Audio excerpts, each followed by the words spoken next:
Good morning. Good morning.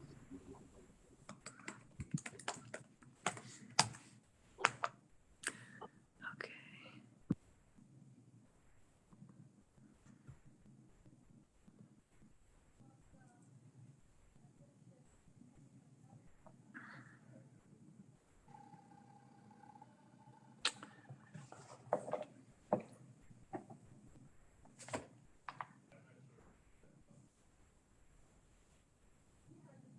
Is it already up on Facebook? Yeah. Awesome. Good job. All right. I'm getting on there now. It should be like 30 seconds. Okay.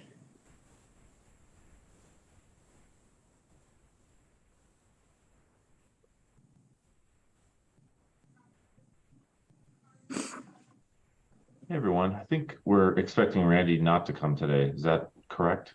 Or is he going to dial in from some distant location? Recording in progress. No, he should be. I talked to him last night. He should be dialing in.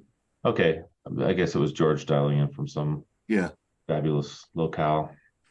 Yeah, from an undisclosed location on the beach. Should I, see where I'm at? Nice.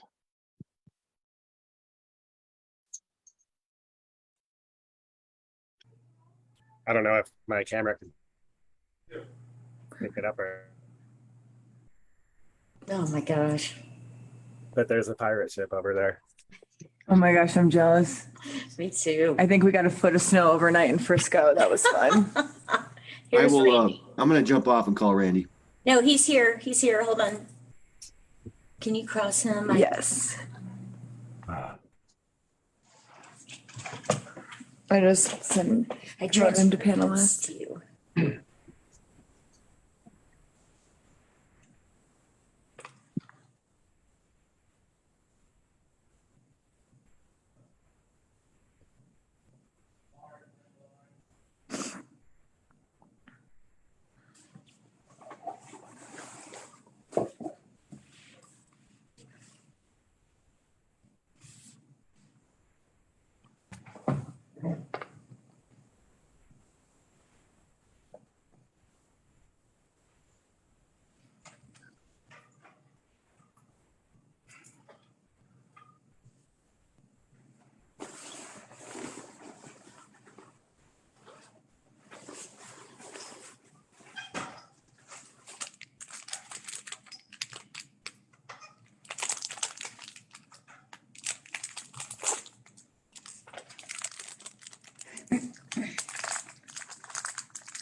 Is there anyone else we're waiting on?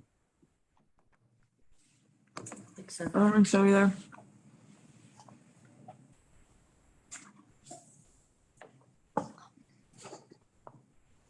oh, there's Randy. Who else? Yeah, I've been here for a while. Who else were we waiting on? I mean, on this screen for a while. Who else are we waiting on? Nobody. Let's get Okay. going. So today's December 6th. We have one more. Do we have another one next Tuesday? We don't, do we? Is this the last meeting of the year? December 20th. No, we have one more. September 20th. All right. Second to the last meeting of the year. We have some important budget discussions to cover today and approving the 2023 budget. So let's get started.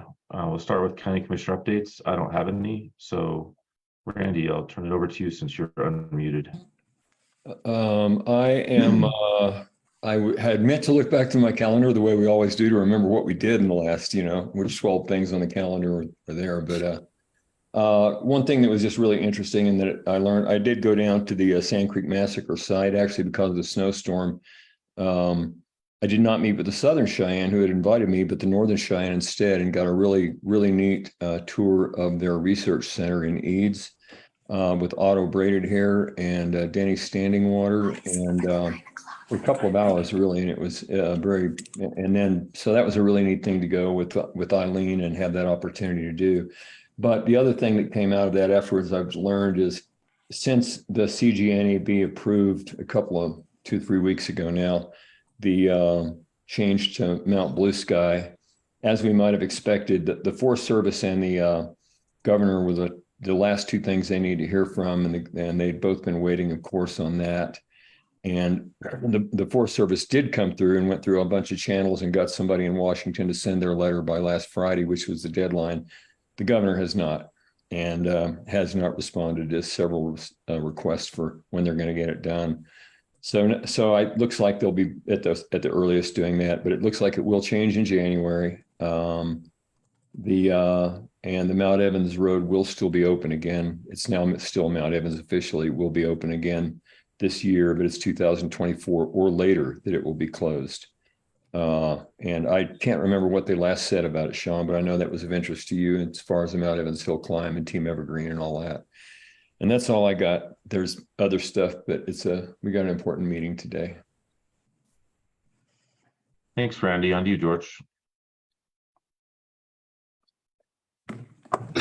Yeah, a couple of updates. The Triad Bright Futures local coordinating organization that I have been a member of, or Clear Creek's representative for, has interviewed for its executive director candidates. We've identified a candidate we like. I don't think it's been announced, but I'm very happy with the candidate that we've selected. The GROC, the Regional Opioid Committee, has continued to take steps towards developing RFPs around the 4 expenditure areas for the use of opioid settlement dollars. RFPs for those should be out by February or March. And I think there will be some opportunities for Clear Creek County to apply and for partners of ours in our communities to apply. So I'm excited about that. And then I know in our last meeting, we spoke about the recreation management plan and the survey, and delivered some feedback. You all saw, I saw it too. Just wanted to comment to you two that I thought the version of the survey that came out in response to the feedback we provided was much improved. I provided a couple of light comments, but said, take these with a grain of salt. If you agree with these changes, maybe make them, but nothing crucial. I thought it was a pretty good survey. And the only other thing, and we can talk about this later, I have done kind of a deep dive on our budget. I think there might be some opportunity for some savings, and I had asked some questions and stuff, so we can have that conversation later. I know, me neither. Thanks, George. Turn it over to you, Brian, for county manager update. I have to be honest, I didn't have much time to prepare. I think I'm fighting COVID-like symptoms anyway. I'm testing negative, but that's a good thing. So I guess the one thing I can share is that Megan is busy working on a mailer that's going to be going out very shortly with respect to the 4-day work week change. So that's going to be going out, Megan, next week or so? It could be this week. We paid for it and the check was cut with finance, and the design was approved and all of that. So I think it should be going out any day.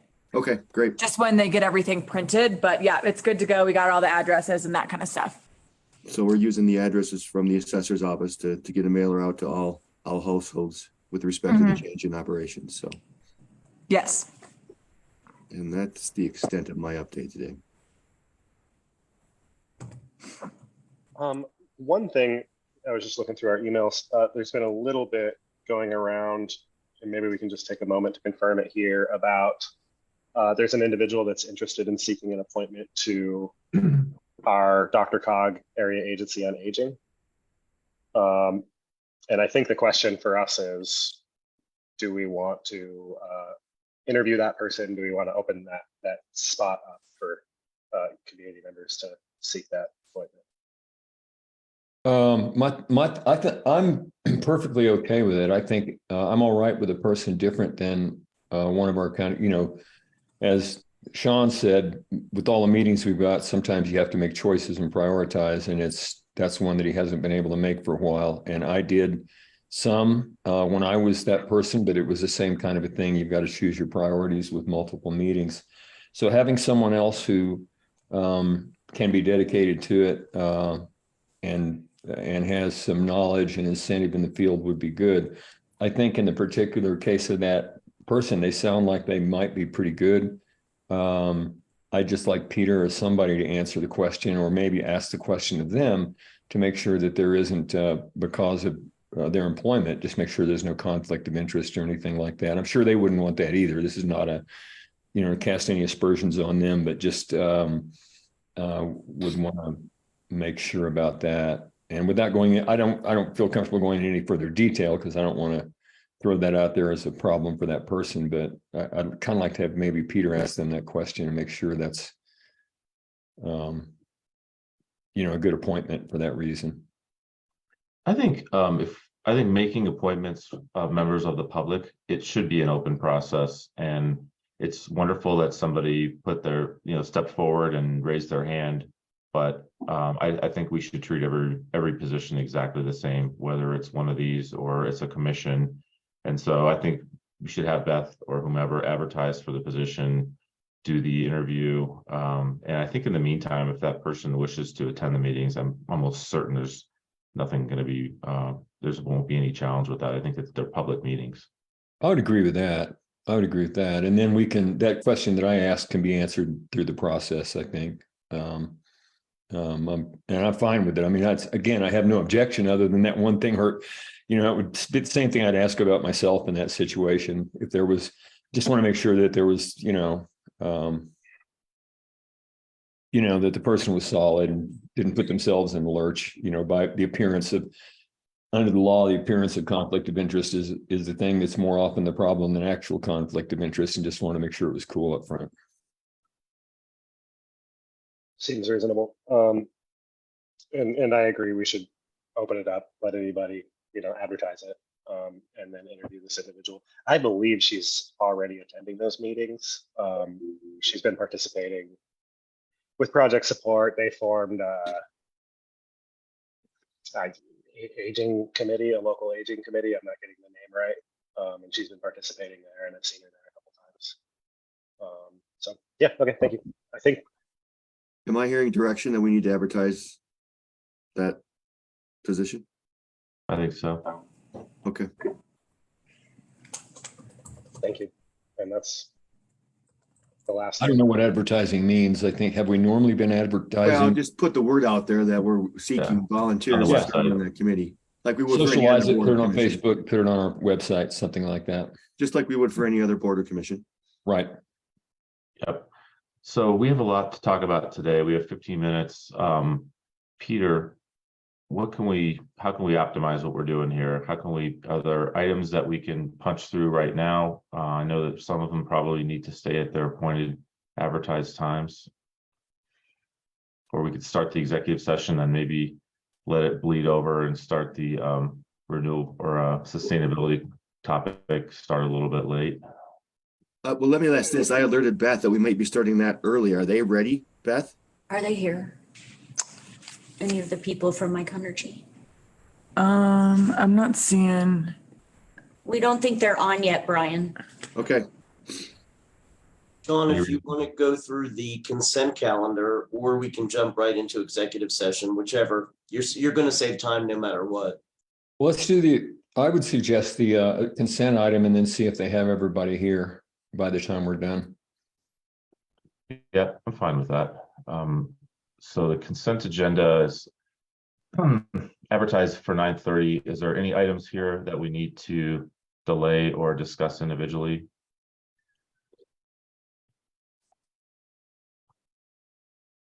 Hearing none, I will read the consent agenda. Item 1, consideration approval of warrant register. Number 2, consideration approval of renewal of ambulance licenses for Clear Creek County Emergency Medical Services. Number 3, consideration approval of cancellation of taxes levied on assessments by virtue of CRS 39-10-114-2A. Number 4, consideration approval of resolution 2273, resolution to appoint members to the Clear Creek County Tourism Bureau Board of Directors. Number 5, consideration approval of resolution 2276, Resolution to designate the Clear Creek County office's holiday schedule for 2023. Number 6, consideration approval of September 6, 2022 Board of County Commissioner meeting minutes. Number 7, consider for approval of August 19th, 2022 Board of County Commissioner meeting minutes. Number 8, consideration approval of June 7th, 2022 Board of County Commissioner meeting minutes. Number 9, consideration approval of May 17th, 2022 Board of County Commissioner meeting minutes. Number 10, consideration approval of September 13th, 2022 Board of County Commissioner meeting minutes. Number 11, consideration approval of October 18th, 2022 Board of County Commissioner meeting minutes. Number 12, consideration approval of October 4th, 2022 Board of County Commissioner meeting minutes. Number 13, consideration approval of August 2nd, 2022 Board of County Commissioner meeting minutes. And that's it.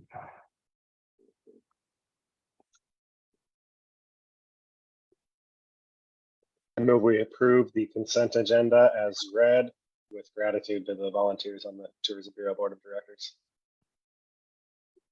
Second. We have a motion and a second. All in favor, say aye. Aye. Aye. Motion passes. We still have 12 minutes. I noticed the 9:35 item only has 120 seconds allotted to it. Should we start that one and see how far we can get? Agreed. So 9:30, are the representatives from county staff and possible contractors available to have that discussion now? Who are we looking for? There's approval of the IT capital purchase of firewall for county organization. Yeah, Patrick's not here yet. And I can't imagine that's a 5-minute conversation. Well, it's definitely not a 2-minute conversation, which is what the Yeah. agenda says. I agree. Yeah. That's an error on our part for putting it for 2 minutes. Agreed. Okay, so how can we make use of this 11 minutes now? Why don't we go into executive session and then if we run long, we'll just resume when we get back in. That sounds good. Yeah, I looked at the memo for the 9 o'clock and it doesn't look like a half an hour to me. But, and with that said, I move the Board of County Commissioners moves into executive session to discuss the following matters. Pursuant to CRS 24640224B for the county attorney to meet with the Board of County Commissioners for the purpose of receiving legal advice on specific legal questions pertaining to the board's budget authority pursuant to the local government budget law of Colorado. Do I hear a second out there somewhere? Second. You have a motion and a second. All in favor, say aye. Aye. Aye. I think I beat on the second. So And there is a link. I did send a link. The motion is approved. The board will now move into executive session. No written minutes will be kept. No decisions will be made. We will be back before 9:30, I'm sure.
Don, can you hear me? Yes. Hi, can you hear us? We're just waiting on the board to get out of their session. Oh, we sure can. We can hear you well. Thank you. Awesome. Thanks, Doug. And Beth.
Hey, everybody. Thanks for your patience. We're back from our executive session. No written minutes were kept there. No decisions were made. We have a lot to cover today. So my friendly request for this next session would be to maybe keep it to the point, and then Randy and George and I will do our best to keep our questions until the end. So with that said, I'll turn it over to you, Beth.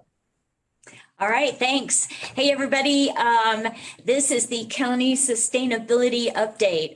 As you know, a few years ago, we endeavored a energy performance contract with Iconergy, and we saved a lot of money through energy rebates, and we reduced our carbon footprint as an organization by really upgrading our buildings with new doors and windows and solar on some of our buildings. And we, in addition to that, we have added some EV charging stations, and we've done a lot of projects with Iconergy to just really set the example for the community and how to be a better climate partner. So I'm going to let Natan and Doug take it from here. They're from Iconergy, and just kind of share what we've been working on.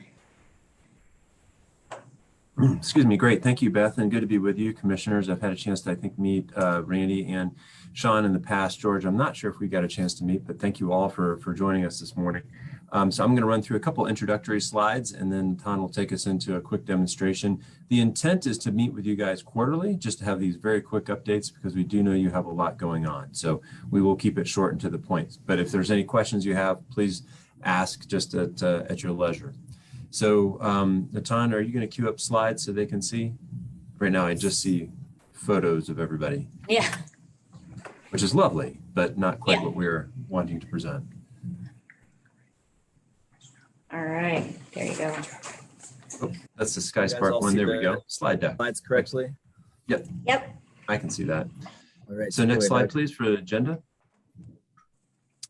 So we'll do a quick introduction and then talk about the performance contract and the background that we have with the county, get into some of the utility data management, exactly what you guys are saving and how we can show that to you. Our key tool for doing that is SkySpark, which has been a discussion point with the county since 2015 and the start of our relationship. And then we'll talk about potential future next steps as well. So next slide, please. Again, my name is Doug Hargrave. I'm the president of Iconergy. We have about 50 plus people who are doing decarbonization and sustainability work, primarily in Colorado, but we do have the pleasure of working for private industry around the country and do work in abutting states to Colorado, as well as I think we've gone to 4 different countries now. So we're happy to help people save energy and water wherever they'd like to do that.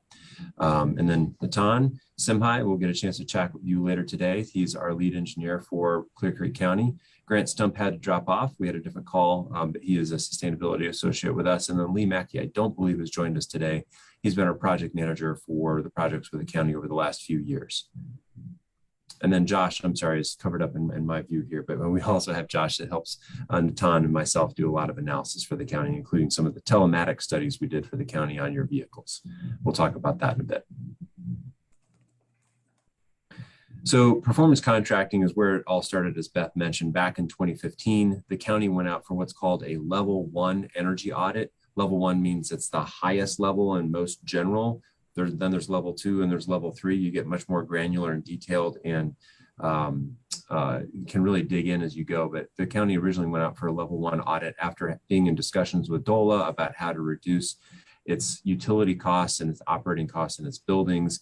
We attended that walk and got to talking with Beth and other members of the county staff, and came to find out the county didn't just want an audit. They actually wanted to implement measures that would reduce their cost structure and improve their buildings. And we said, well, if you want to do that, you might want to consider a performance contract. And so we hooked the county up with the Colorado Energy Office, which is part of the governor's office at the state. And so we partnered with the Energy Office, we partnered with DOLA to put together a project that would benefit the county in the ways that staff thought it would be best. And so we conducted most of our audit work in 2015, and we helped secure a grant that was finally awarded in 2016 that was in $1 million. That came from DOLA, and that funded the better part of some of our construction work. It was about a $2.6 million effort. Along the way, the county let us know they were going to be doing a courthouse retrofit and remodel. They had already engaged an architect, so they combined that project with our performance contract, and we were able to execute that construction work for the county at the same time, minimizing disruptions for the county, getting it all done in kind of one concise period. And then by the end of 2017, the project was complete, the grant was fulfilled, and then we moved into providing training, warranty, and measurement verification throughout 2018. And we've done measurement and verification, which is the statistical exercise that lets us know that we're really saving you the energy and the water we talked about saving you. We've been doing that annually for the county since 2017. It's not just what we say. The Colorado Energy Office looks over our shoulder, reviews everything that we provide to the county before we can even send it to you, and they bless it every year. And so we've provided that for you guys annually. A couple of years ago, the last bullet point gets to some ongoing work that Beth referenced, something that got called small projects. They weren't necessarily all small, but we did about a half dozen different projects that just needed to get complete at the county, things that maybe hadn't just gotten attended to in the way that maybe the county staff would have liked to due to staff shortages or other reasons. And we also were fortunate enough to be selected to provide electric vehicle chargers for the county. They're right there by the courthouse, and we finished installing one that had been thought up by others down in Idaho Springs at the health clinic. So a few projects that we've had the pleasure of working with the county on. Next slide. So as I mentioned before, this is where Natan's going to come in. We use a tool called SkySpark to track all those different savings and building operations for you guys. One of the things we were able to do in our performance contract was add to the control systems that were present in the county already. We couldn't do everything that the county wanted to do just because of budgetary limitations, but we were able to do some things. And one of the things we were able to do was put in a monitoring system that better helps county staff manage the buildings and look at utility costs and savings. And I'll let Natan take it from here. Sure. So yeah, like Doug mentioned, we use SkySpark to keep track of a number of different things, and you can see what those are sort of on the left side of that diagram in the blue boxes. Those are our kind of our inputs, our various data sources. And then on the right side, perhaps more importantly, are you could think of as the outputs, or kind of what we're doing with that data once it goes into SkySpark. So we've been syncing the building automation system data at the courthouse since 2018. And we use that for fault detection and ongoing energy savings, what some people call monitoring-based commissioning. Any of the energy data we get from the 3 rooftop solar systems, as well as the EV chargers and the courthouse electric usage. We have a number of different sort of automatic notifications and alerts that we and the county can receive when, for example, the usage at the solar panels goes too low, or there's a communication error or something. Another thing that we have used some of that data for is we've connected SkySpark to the DC fast chargers at the Georgetown Annex, those level 3 chargers. And as some of you might know, those chargers have a really high peak demand usage. They cost a lot to run, and Excel does have a special EV charger rate.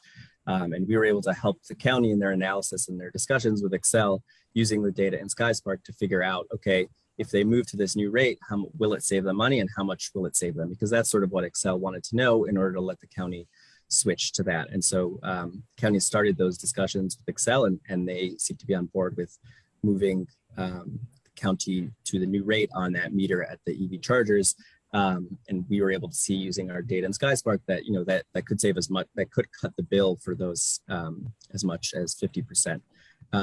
One other thing I'll touch on recently, just as a quick anecdote, I was at a conference recently for the software, and there was a session about EV charger data in SkySpark, and it was all very new. And after talking to the presenters and the other people at the conference, it seemed like not really too many people are bringing in EV charger data in SkySpark. And so in that sense, the county is kind of on the cutting edge there. This is the first project we've done it at, and it doesn't seem like too many others are doing it. So that we thought was kind of neat.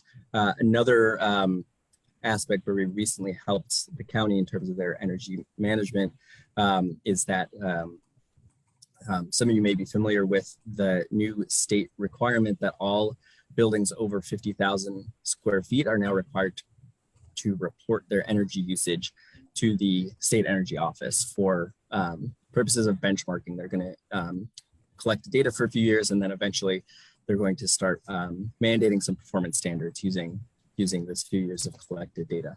And so the courthouse falls under that reporting threshold requirement. And because of our previous relationship with the county through the performance contract and through our other help with analysis and energy and data management, we were able to get the county to be able to be in compliance with that reporting requirement. When Beth sort of got the letter sort of out of nowhere, the state did this kind of very haphazardly, and everyone got a letter and had like 2 months to comply.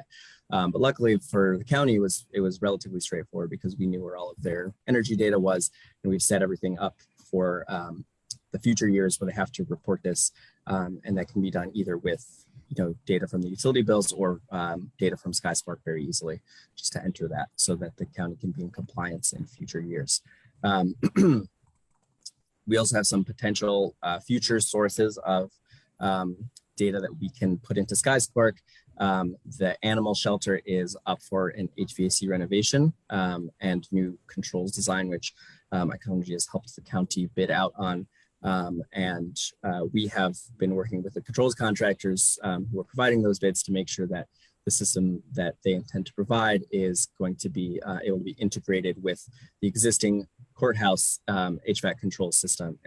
And if that's the case, then we'll also be able to bring that into SkySpark and do a lot of the same fault detection and other things. There's also the option, we'll talk a little bit more about this later, to do some more electrical metering and sub-metering and things like that on different buildings and different EV chargers and things like that.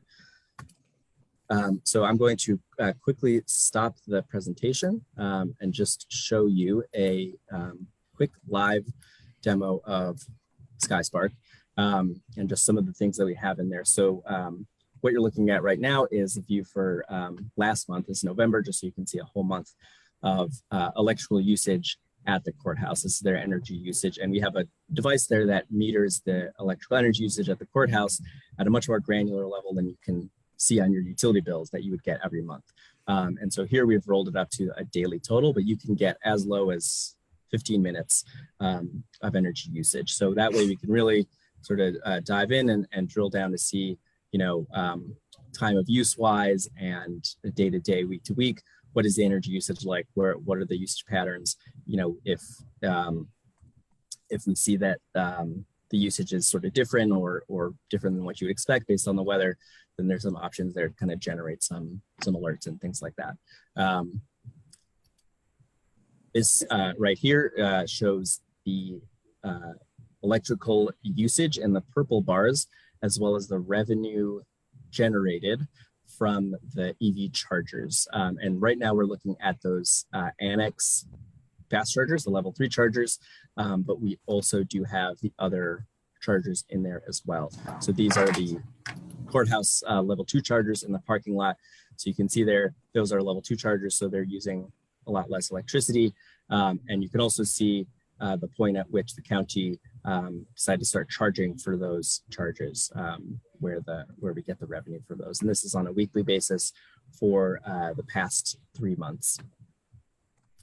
Last sort of graph in here we've got is generation from the solar panels on the 3 rooftops on the county buildings. This is also last month for November. Right now we're looking at the annex. You can look at the individual buildings here as well.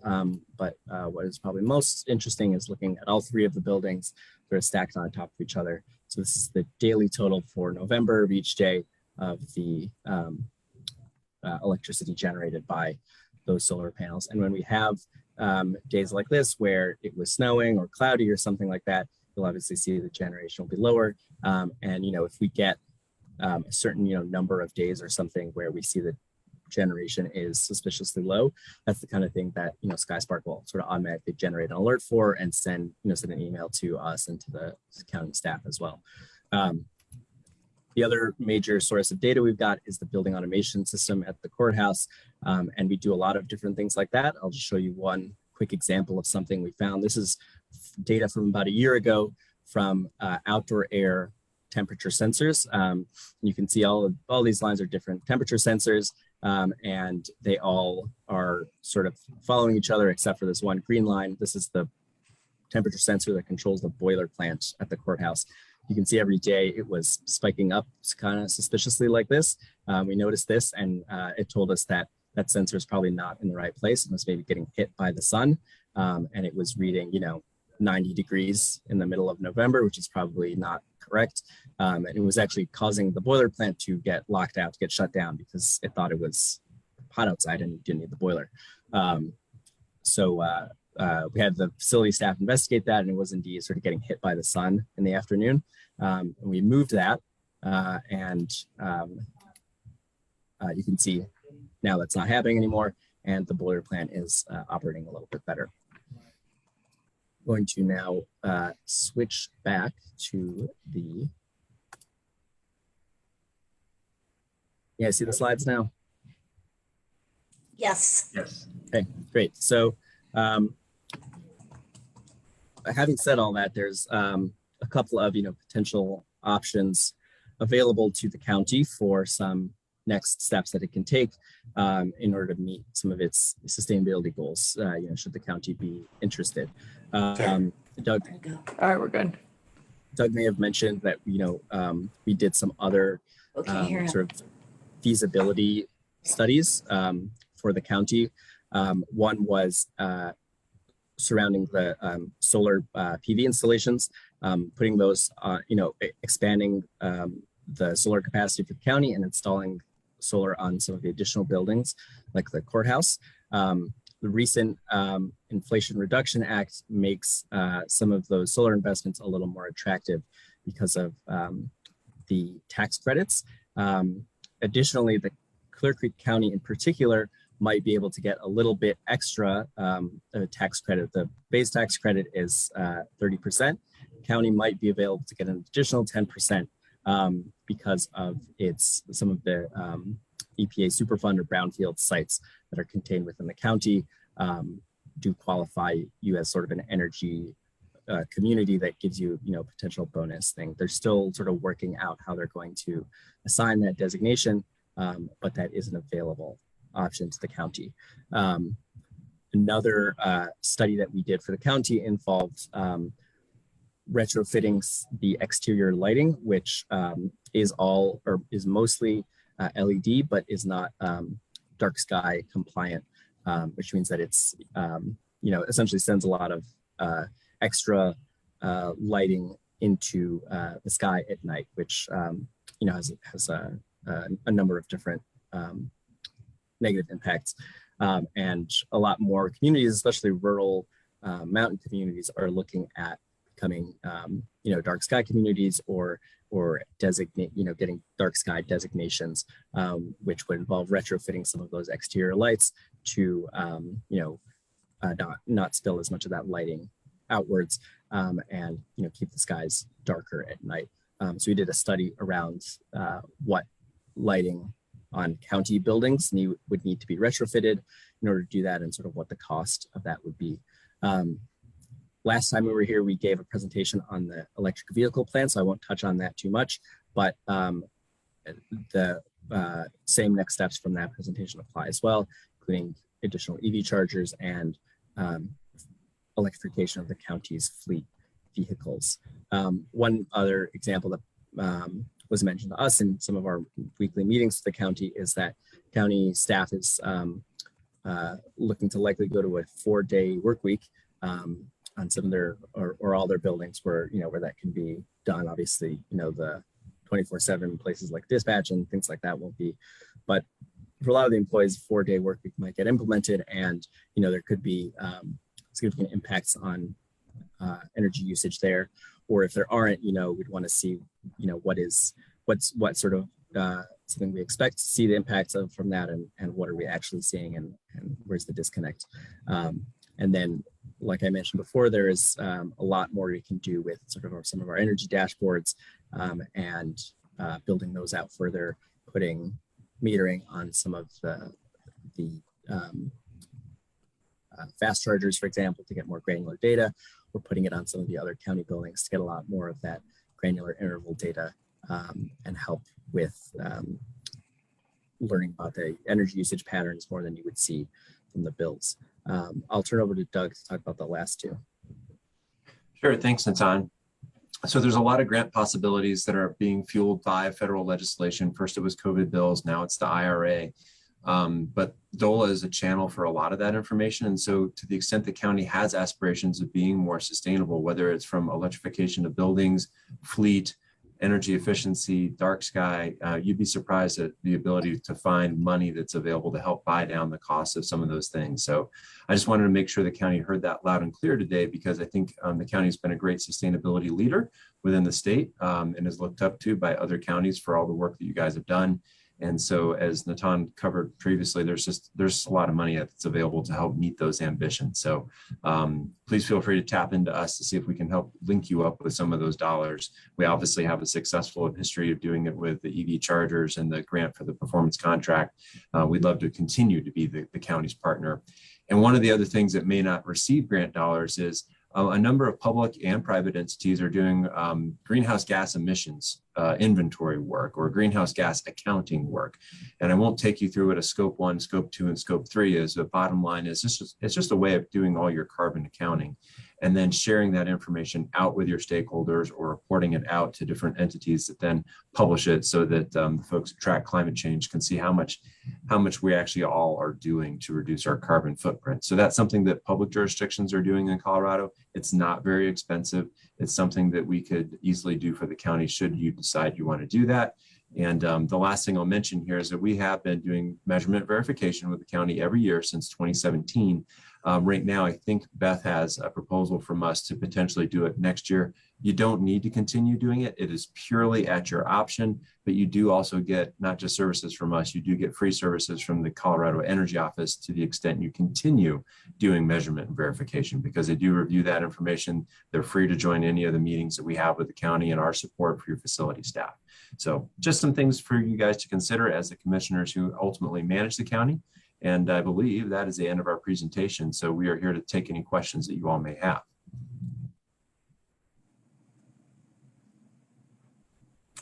Thanks so much. George, Randy, what comments or questions do you have? I'll just jump in really quickly. I took some notes along the way. First of all, I want to thank you so much for the work that you've done. I know I've been involved a few years in the past with a presentation on this work over in Eagle County, and energy efficiency is something that matters to all of us, both from an economic standpoint and also from an overall resource management and environmental standpoint. I guess one of my questions would be, as I look through the work that you've done, and a lot of it's very good, so much of it is in assessment as opposed to actual action. And that's good, because we need to assess things in order to know what the best strategies are to add to the actual action strategies that we're taking. Toward that end, the first question that I had, and if you just take a couple of notes, you can answer what you know, and then I think I'm going to follow up later with an email on the rest of this, One, as you mentioned at the beginning, the outset of our carbon reduction as being one of the benefits along with the economic. And I'd like to know if I'd like to see a really good assessment of what we've done in terms of the percent and the absolute values of that carbon reduction. Also, I want to just address really quickly the difference between demand and supply side solutions to trying to solve these energy problems. And there's a place that they kind of blend together, which is in the efficiency area, which is most of what you've done for us. We have we basically have conservation versus efficiency when we're trying to deal with demand side. We have systems that work for us, and we're trying to make those systems be as efficient as possible. That's normally done through control of our environmental control systems, heating, cooling, control systems, lighting efficiency, machine efficiencies, and all that stuff. On the conservation side, it tends to be more towards insulation, caulking, windows, behavior, transportation, all those types of things. And then on the supply side, it has to do with the amount of backfilling that auxiliary need beyond what we were unable to prevent, exhausting to begin with, either through renewables or through the efficiency and the renewable content of the sources of offsite energy on the supply side coming in. So that popped a couple of questions up to me too also, which is, I note that the EV charging source supply is shown in terms of monetary value, but that ties back into the sources of offsite energy that are driving EV. I'm all for expanding our EV infrastructure because we know in the long run, as we continue to increase our renewable source of electricity throughout the state, and especially to us, that we're going to be able to provide that energy more sustainably. So I guess I support doing the inventory things. I'm looking at, you don't have to go back to the slide I'm looking at in front of me. If I look at the PV feasibility study, as far as our next steps, I see 7 next steps. A PV feasibility study to look at the affordability of our Clear Creek County owning PV. And the affordability is one point, the effectiveness of what it does, both in terms of our overall contribution to the environment, as well as our overall improvements in our own transportation, is still important. But it's the study itself does not actually change things. The dark sky lighting retrofits are good, and I support those 100%. They're not necessarily energy savings. They can be in some places, depending on how you do it. Fleet electrification and EV chargers, I mentioned a moment ago, it depends on the source of supply of the electricity for those chargers, although I do support the strategy moving forward because of its long-range impact. The county 4-day work week is an actual action which may be providing a conservation side benefit, as we know, because of our behavior and how we use the buildings. The dashboards, the DOLA grants, and the greenhouse gas emissions inventory are all, of course, things that help us study and then understanding the results of those studies, but they're not actual actions that change our energy profile.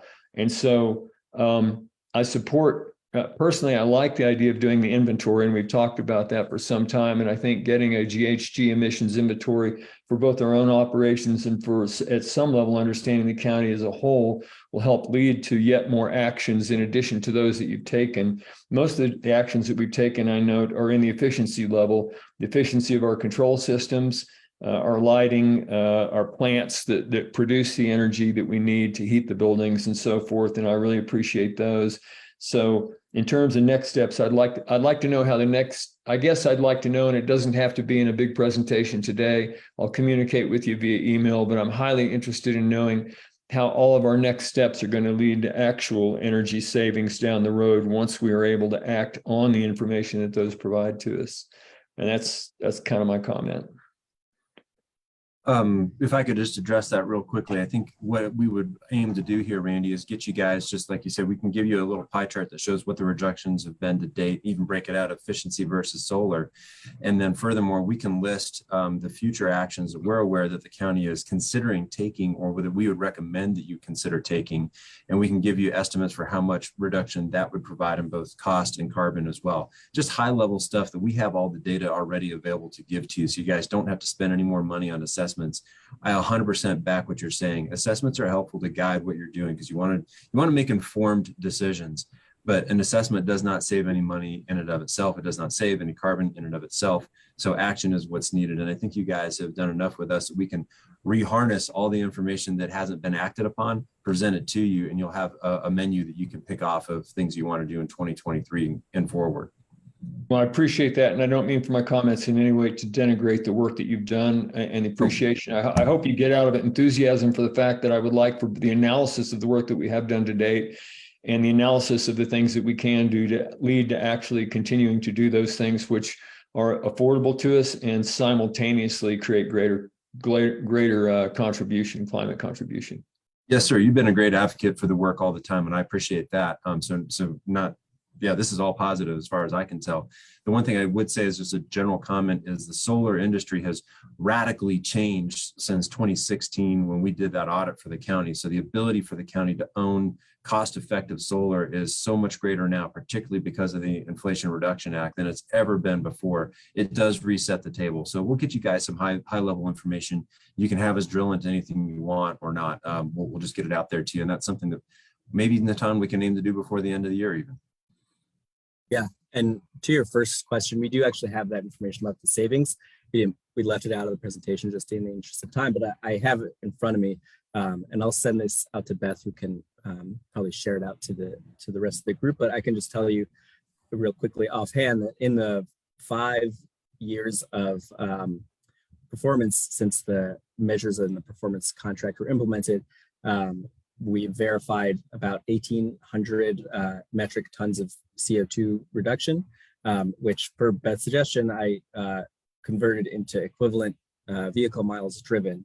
And that comes out to about 4.5 million vehicle miles driven, that greenhouse gas reduction. So we'll send that out. And it's also got the, like Doug said, the solar generation split out from the efficiency measures as well. So I appreciate that one a lot. On the behavior side, which is the last of the conservation, right after that, I mentioned transportation.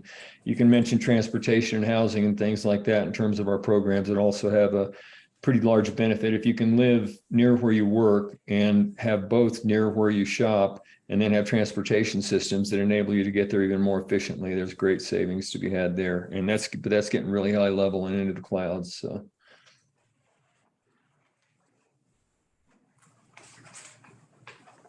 I just want to ask a clarifying question. You're currently, am I reading the memo correctly that you're currently not under contract with us?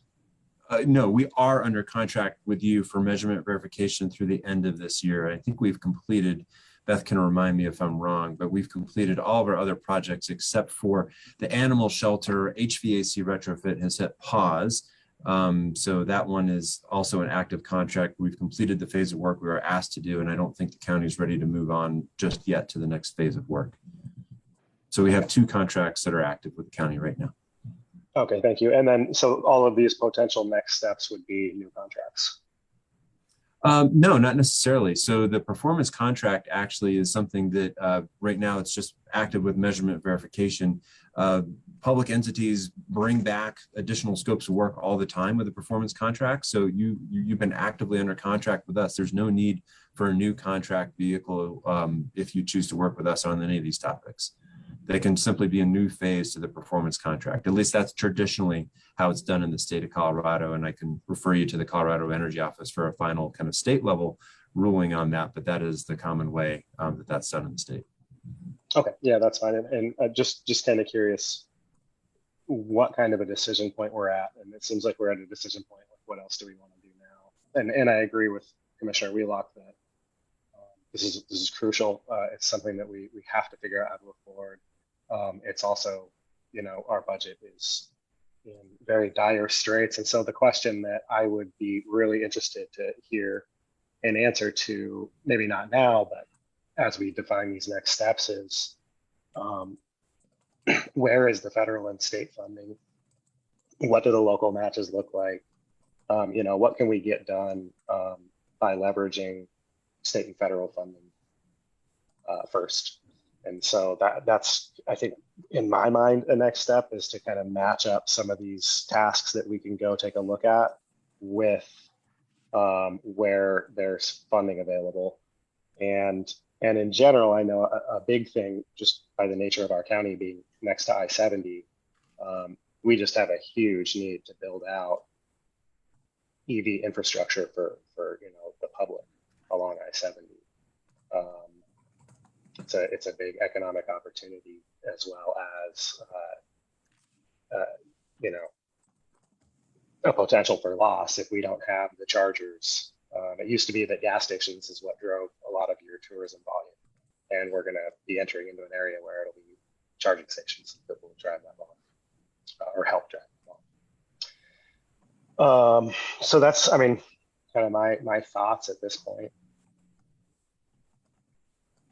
Yeah, so we'll get you a really short overview, and it'll just be at an overview level, and the county can tell us exactly, how you guys want to drill into it from there, because I do think, again, there's a lot of state and federal funding available courtesy of things that have happened in the last couple of years, and that includes and is not limited to EVs. The PV is super affordable, and I think it could help improve the county's cost structure.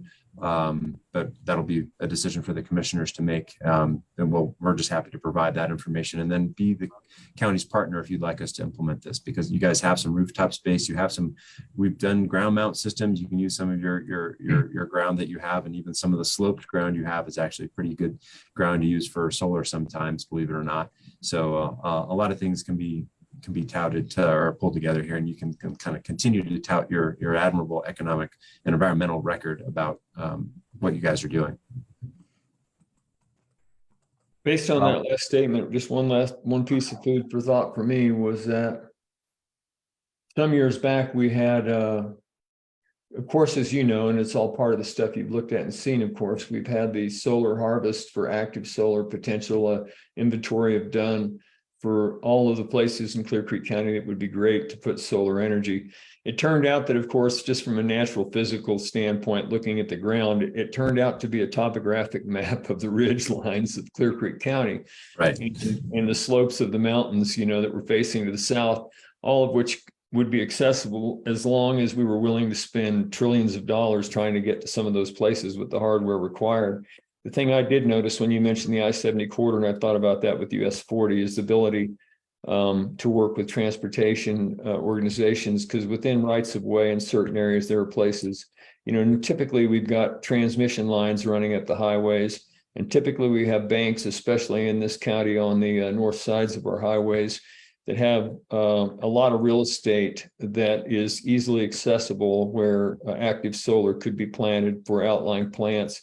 And it's a little bit of a crazy idea, but at least rather than taking a lot of solar out into nature and populating our ridge lines and our mountains and forests with solar farms, which are actually more easily done down in Fort Stinking Desert or somewhere like that, where you can drive right to the site and do construction easier. The places we have like that are along our road rights of way. And it's just a thought I'd like to have out there as a future large scale place where Clear Creek County could do a high level, large scale renewable energy production in easily accessible areas. So yes, sir. You've got most of the prime ingredients we use to cite solar developments listed there in your comments. So it's a matter of pulling that together and then drilling into the details and making sure it in fact does pencil out, but it has a lot of the common elements you just mentioned. So those are great ideas. Well, I think we've come to the end of this conversation. So thank you so much for coming before us and reminding us of all this good work that's taken place. We look forward to next steps in the new year. With that said, I think we're going to move on to our next agenda item. And I think this is probably going to be a longer conversation, and maybe we can finish it later today or probably on December 20th is my guess. But we're talking about the 935, we're behind, consideration of approval of IT capital purchases of firewall for county organization. I'll turn it over to you, Beth. I was just talking to Brian. I think we're going to push this to after the 11:30. Is that right? Yeah, I think we should move this to the end of the agenda to give it the appropriate time it needs, and then that allows the board to get into the budget. If you approve of that, if you agree with that. That's fine. Yeah. Then go ahead with the budget. Thank you. So we presented to you a proposed budget back in the middle of October. We came to you on November 1st and had a pretty much an all-day discussion on the budget with respect to all of our departments who were there to present and provide you an overview of their departments, excuse me.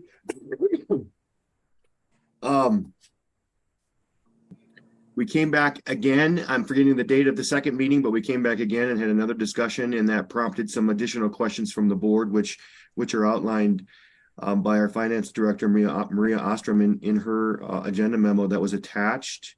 It kind of walks us through some of the changes that have happened since we originally presented the budget to you back in October. So I think I'm going to ask Maria to walk through that PowerPoint that helps us understand what some of those changes are, both in the general fund, where there's some pretty major change with respect to the overall numbers, and then some of our other funds as well. Maria. Thank you, County Manager. Commissioners, good morning. Hope everyone is well. The proposed budget was provided to you on October 13th, and we presented our budgets. The division directors, elected officials, and county manager presented the budget on November 1st. The commissioners had several good questions at that time. And per your direction, we published the proposed budget on the county's website, as well as made it available in the finance office for the public. Notice of today's hearing was published in the Clear Creek Current on 11/17 and also on 11/24. The BOC in the November 1st meeting asked for quite a bit of additional information, and we provided that at another public meeting on November 22nd, which leads us here today. I would like to show you what the budget looks like today as it stands. It's a little bit different. The proposed budget is a little bit different from the budget book, and I would like to go through those changes very quickly just to show you what has changed. Just a moment here. I want to make sure I'm in presentation mode. There, does that look good to everyone? Can you see the screen? Yes. Okay, here we go. So I like to talk about the changes by fund just so that you are aware of what's changed. And then turn it back over to the chairperson so that, of course, we can respond to any questions that you might have and leave it open for public comment. So the first slide here, I want to show you the budget. Here are all of our county funds. And this shows you, these asterisks show you what has changed from your proposed budget book. So there are 5 different funds that have some changes I'd like to walk through. Now our component units, I'm going to go ahead and talk about the changes that you'll see in there, but the component units you will take up in a subsequent hearing. You'll take off your commissioner hat and put on your director hat and hear about those as well. So in the general fund, our primary operating fund, we have several changes here. First of all, we did hear about the transit grant that we applied for. We received $50,000 in funding to cover the Loveland route, but we did not receive the additional $259,000 that we'd requested. So we needed to reduce the revenue for that grant. Secondly, we visited with staff in strategic and community planning to shore up our revenue forecasts for vacation rental and rafting programs. These came out of questions raised by the commissioners. And as you recall, you increased the vacation rental program fee a month or 2 ago. So we needed to refine those forecasts. Then on the expense side, our property liability premium, we have heard from CTSI, the insurance pool that we belong to, and we needed to add a little bit more to our premium than previously provided in the proposed budget book. County attorney contracted services. This is a discussion that the county attorney had with the BOCC at the November 1st meeting, and those are being put back to the 2022 budget level. And then in the ARPA funding, the commissioners allocated $200,000 or allowed up to $200,000 for jail repairs. We have some jail repairs underway. We have either spent or made commitments that we believe will be spent by the end of the year of about $50,000. So we need to carry forward $150,000 of that ARPA funding. In the transit division, they are constantly looking at their routes and trying to refine things. They have made some refinements and efficiencies, and we were able to reduce personnel just a little bit there. The commissioners were in support of increasing the coroner's pay from part-time to full-time, and that is what the financial implication is. So we added that to the budget. In the sheriff operations, there have been several raises and promotions that have occurred as of up to a couple weeks ago. So that amount added to the budget just handles what those new salaries are. And then in facilities, we have some generator work underway for the animal shelter and the coroner at the Jordan House. And we won't be able to finish the work this year, so we need to carry forward and budget to finish that work in 2023. That's the result of the general fund. Moving on to the ambulance fund, we have added the revenue for an expected grant on the co-responder program, and we've added the expense as well. So a staff person, their benefits, and some contracted services for the co-responder program. In the public health fund, the Mountain Youth Network learned they were awarded $97,500 in an Office of Economic Development and International Trade grant to provide recreation training for youth.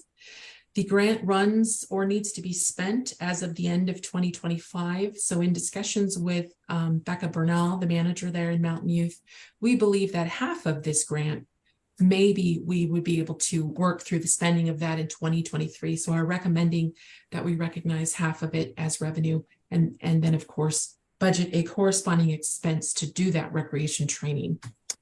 In our health clinic debt service fund, we have a federal grant from HRSA.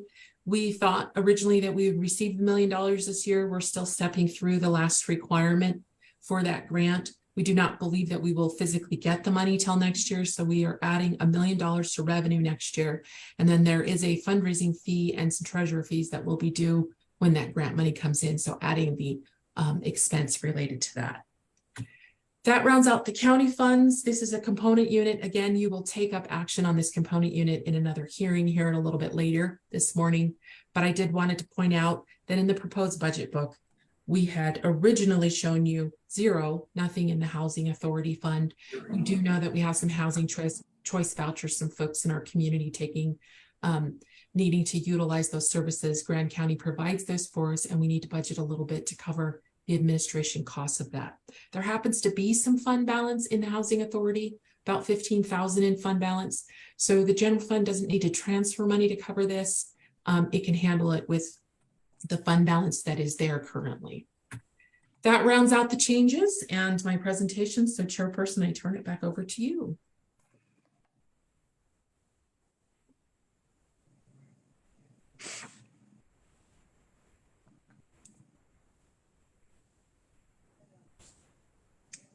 Did he leave? Carrillo. He's there. He's just muted.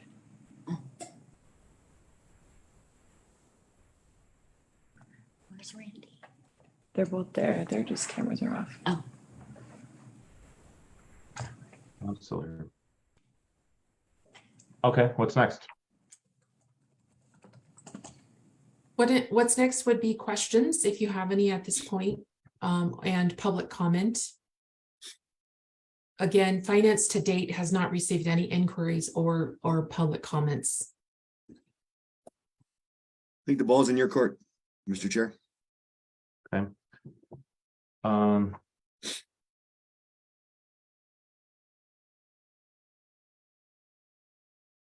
alarmed. I mean, we started talking about this a few months ago, and we've been trying to get things headed in the correct direction. And it looks like they headed $600,000 or 300,000. That was the exact number in the wrong direction. 379 or something close to that. And I know that our original intent was to approve the budget today. I don't think, based on what we're seeing and hearing right now, I don't think it's likely that that's possible. Maybe it would make sense to start with transit. I know we had originally talked about potentially scaling back our transit operation next year. We're talking about next year's budget. The news that the grant wasn't was received fairly recently. Does staff have any recommendations or options for the board to consider with respect to the transit operation for 2023? We were prepared to present those at the last meeting when we went through the budget, and that at that point, the direction from the board was we're not prepared to make change to the service at this time. Let's get into the first part of the quarter and and come back. So that was the direction from the board, unless I misunderstood it from the previous meeting when we reviewed the budget. But we can certainly, I don't know if Beth is prepared, if we've got those slides, we can certainly walk into some of the modifications to transit service that would certainly provide some savings. But we were, again, prepared to do that last time, but I think the direction was that the board didn't want to necessarily make those changes without first going back out to the public to say, this is what we're changing. George, I saw you unmuted. Yeah, that's what I recall, is that we definitely want to see some options for how to find some savings in transit, right? And that's only going to be achieved by doing less, unfortunately. And it's a program that a lot of people really care about. And so I think we had stated that rather than try to rush that analysis of those options, that we would approve, what's happening right now on the ground, and then proceed in Q1 next year to take a look at what that program can look like sustainably over the long run or medium term. I mean, we can certainly walk you through some of the options that we've determined. I wish I was sitting next to Beth right now and not looking at her on screen. I'm assuming she'd be prepared to do that, but it's a pleasure of the board if that's what you want. Do not have those slides with me right now. I mean, I could try and get Tim on the call to show some slides, but I don't have them with me in the room right now. Okay.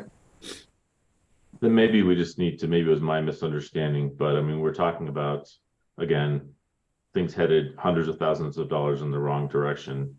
I'm not sure that anything isn't up for conversation at this point, my personal view. But with that said, it's already almost into the second week of December, but my preference, I suppose, would be to bring this up in the first of the year, probably one of the first topics we talk about in January, and get in front of this rather than have this conversation in 6 months after we've destroyed some general fund capital that we're never going to recover. You bet. Okay. Yeah, I mean, I think we probably need to talk about process. I'm hearing some of you want to go out to the public first. So, I mean, we just need to talk process of how you want to assess transit and ultimately make some changes there with respect to service and its cost. Yeah, I'm not sure what that would accomplish. I mean, you can go out to the public in my third of the county and they'll say there is no transit service here. So we're unaffected by whatever changes you guys want to make or could potentially make. Yeah, I mean, I'm always interested in public engagement, and I don't know that we need to settle that one now. Maybe in January we can discuss the options as well as the process. And Randy, sorry, I see that you're unmuted. No, yeah, and sorry guys, I've been going through some back spasms here. That's why you see me in a different angle now. I was getting up, and so my ears weren't working for a minute because my brain was totally focused on a bunch of nerve functions going on. But I understand that we're looking at, and I know we did discuss some potential reductions in service to transit, and but that we needed to have some public outreach was my recollection before we got into what those were, and also reconsider all of our options. So were we talking about defunding or reducing transit budget at this point in time with the approval of this budget, as opposed to doing that public outreach? Can you give me the Reader's Digest condensed version of that? The existing budget. I followed the last 5 minutes, but for a couple of minutes there, I was kind of in the zone. The existing budget funds transit as it has funded it in the past, right? So there are no changes as proposed in the budget. Again, Beth has one slide that I know we can probably find. If you want us to walk you through it at some point, we could probably move on to another topic and come back to it. But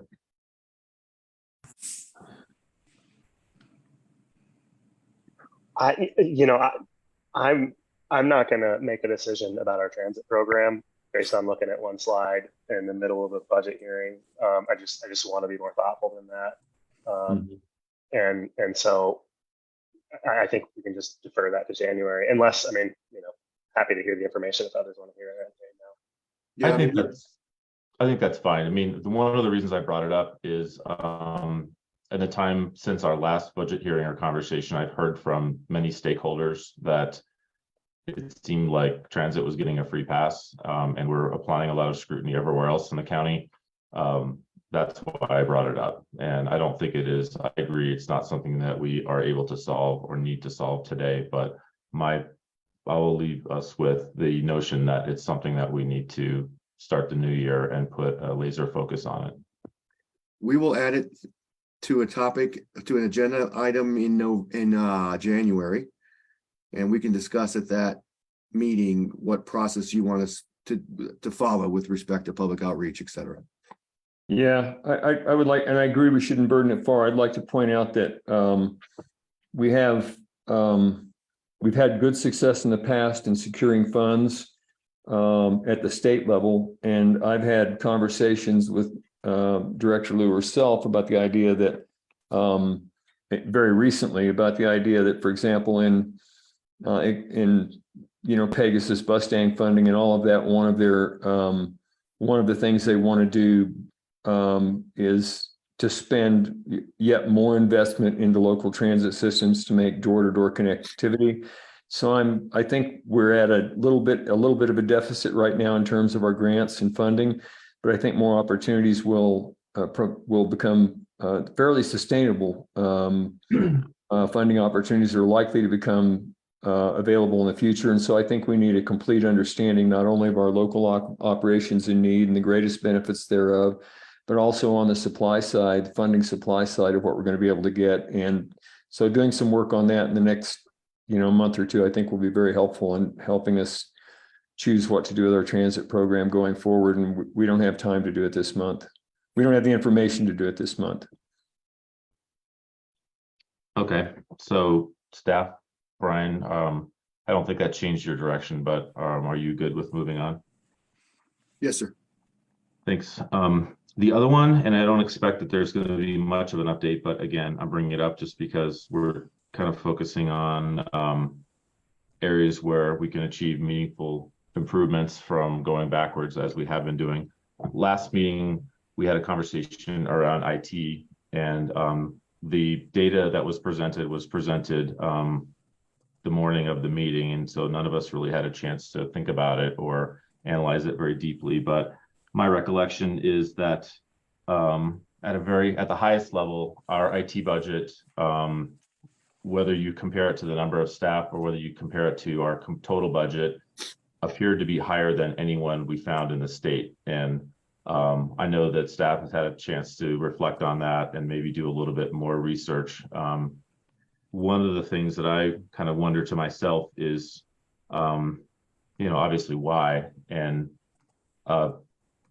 IT is one of those interesting functions that the IT function at a place like JP Morgan with unlimited money is going to take advantage of the most cutting edge technology that's available, and it provides them with a strategic benefit. The vast majority of counties in the state of Colorado probably have a fairly rudimentary IT function, and I think we probably fit somewhere in between. But with that said, is there any more information about maybe uncovering some root causes about why we're spending so much more than it seems everyone else is? Yeah, so hi, everybody, it's Beth. I made phone calls to all of those IT departments that were on the spreadsheet that we shared. They included Eagle, Summit, San Miguel, which is down near Telluride. Let's see, I was not able to get a hold of anybody in Lake or Yuma. And I think those are most of the ones and Pitkin County. Basically, the underlying facts are it's very difficult to compare apples to apples. San Miguel is probably the closest in size to us. And they do have a similar budget to us. When I went back and talked to their director one-on-one, we learned a lot about what they're actually spending and what they're doing and not doing. And, it's hard to talk about IT security here in a public environment where every hacker in America is listening in.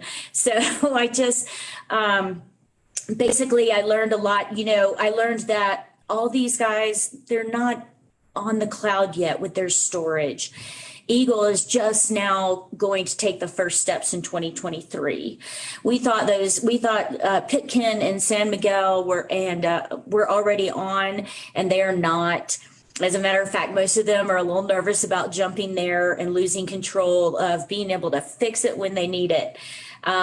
It was a real learning experience talking to them, and we are doing actually really well that we've already got Office 365 on the cloud, and that provides a lot of security for the county. Before we were on Office 365, we were patching at all hours of the night.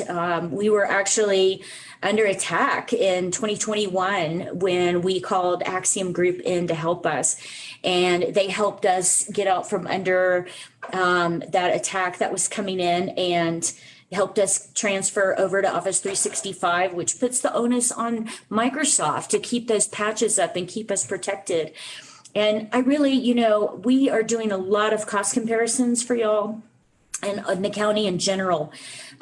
It's really all about security and privacy and safety of the users and all the information that we're transferring every day. That's all we care about. I mean, I don't care about having, the Cadillac. I am comparing prices and trying to get the best price for the county to keep us as safe as possible.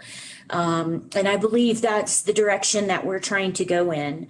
And that's, I was looking at our budget again, thinking, okay, what do I kill from this budget to bring our requests down? And, I think we have to look back a little bit and understand that we ran on an antiquated system for a really long time. And thank God John Bottomley came in and caught us up. And Patrick is doing the same with the Axiom Group to catch us up even more and get us more security and protection. I know it's not cheap. I know it looks really expensive on the budget.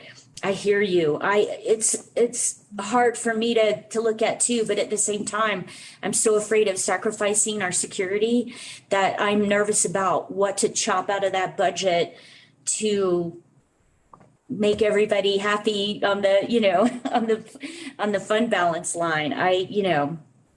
We are, pricing this through multiple vendors, including the state contractor. And, we're getting the best prices we can out there. We're even beating the state contracts. We're doing really hard work that's really doing, bringing about good things for Clear Creek in a more safe and secure environment. And so all of what Beth said I think is accurate. But I do think, what we're finding is we need to take a longer and harder look at how we staff IT, how we fund IT in the county.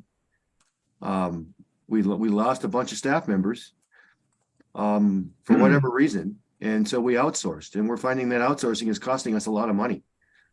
And how do we staff that moving forward, right? And I think that's the question. And I think Beth is correct in that when you start comparing budget numbers, it's a fair question to ask, why is Gilpin County's budget half of ours in IT? That's a fair question.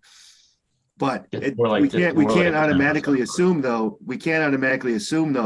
that theirs is right and ours is wrong, right? So we got to dig into the actual numbers and figure out what are they doing differently that their cost is less than us. So I think that's the kind of analysis that is yet to be done. I think that's fair. Well, I've done a little bit of research and called other counties and called other people that I know in the IT industry. And we do have a reputation for having Cadillac solutions and having redundancy and failover for potentially non-mission critical systems. And I guess another question that I don't have an answer to is, our budget has grown drastically, I think, just since 2017. I'm sure outsourcing is part of that, but is it correct that our budget, Marie, is essentially doubled in IT since 2017? That's correct. Yeah, that's shocking. And and the thing that makes it more shocking to me is, or more unacceptable to me, is there really isn't a lot of grant money. So these are costs that the taxpayers are bearing 100%. And so I think it kind of goes back to, and I don't disagree with anything you said, Beth, around security, but I don't think it would be fair for us to paint a picture as we're the only responsible county and we're taking security seriously, and the other 40 counties who can't afford a $100,000 firewall are not being responsible to their citizens. I think that it is a complicated environment. And I think the thing that is unfortunate in my mind is when John Bottomley left the county, also what left was any level of expertise to adequately provide oversight to make sure that we had a system that was correctly specified and we weren't over specifying with capabilities that weren't necessary. I mean, one distinction I make is, our 911 operation and communications is obviously mission critical. And I don't know, some of you who've been around for a while remember this term 6 nines that the phone company used to talk about. And that's, having 99.9999% availability. And the more nines you have, the more it costs. And I suspect, with no evidence other than my suspicion, that we have a system that is overspecified for what we need. And I would say it's a system that we can't afford. And that's why I want to bring this up and why I'm going to be very resistant to approving any expenditures that are going to continue to propagate into the future these unacceptable costs without us going back and revisiting what are the business requirements? What is it that our systems and our users actually need? And I mean, security is a given, right? I'm not going to make an argument there, but since Windows NT, NT computers have come with a firewall that's part of it. And I'm not saying that that's adequate. What I'm saying is there is a spectrum. There are open source firewalls that you can get that you only have to basically provide support on. So I feel like we're not in a good position in that we don't really have the ability internally to, again, revisit what our business case is, what our actual needs are, and make sure that we are picking the right spot on the cost spectrum to provide the services that we need. And again, my evidence can't be argued, right? I mean, if you look at what other counties are doing, they're spending drastically less than we are. And I appreciate people looking into this, but so far I haven't heard any credible evidence in terms of why we think that is or what we can do about it. And I think I'm probably going to bring this up very often until we get our hands around this. Like I said, we have not delved into all those kinds of details, all right? And we're just starting to do that now based on these questions. And just to clarify, that doubling since 2017 does include the sheriff's office and his expenses in IT as well. Right, we're one county, right? Those expenses are our expenses. Right. It's our IT overall. Yep. Okay. So I thank you for allowing me a little bit of time on my soapbox, but I think there are only a few areas in the county that have what seem to be fairly obvious opportunities for savings. And in my opinion, this is one of them. So I thought it merited some conversation. But before we move on to the next topic, George, Randy, do you have anything to add to the conversation? Yeah, I haven't dug in as much as you have on the IT topic. I appreciate your effort there. And I'm in support of us elevating this as one of the things that we look really carefully at for potential for us to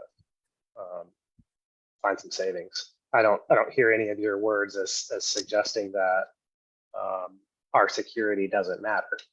I think you suspect, or maybe you're aware of some nuance around some threats that maybe are acceptable, some other threats that maybe aren't. And I don't really know.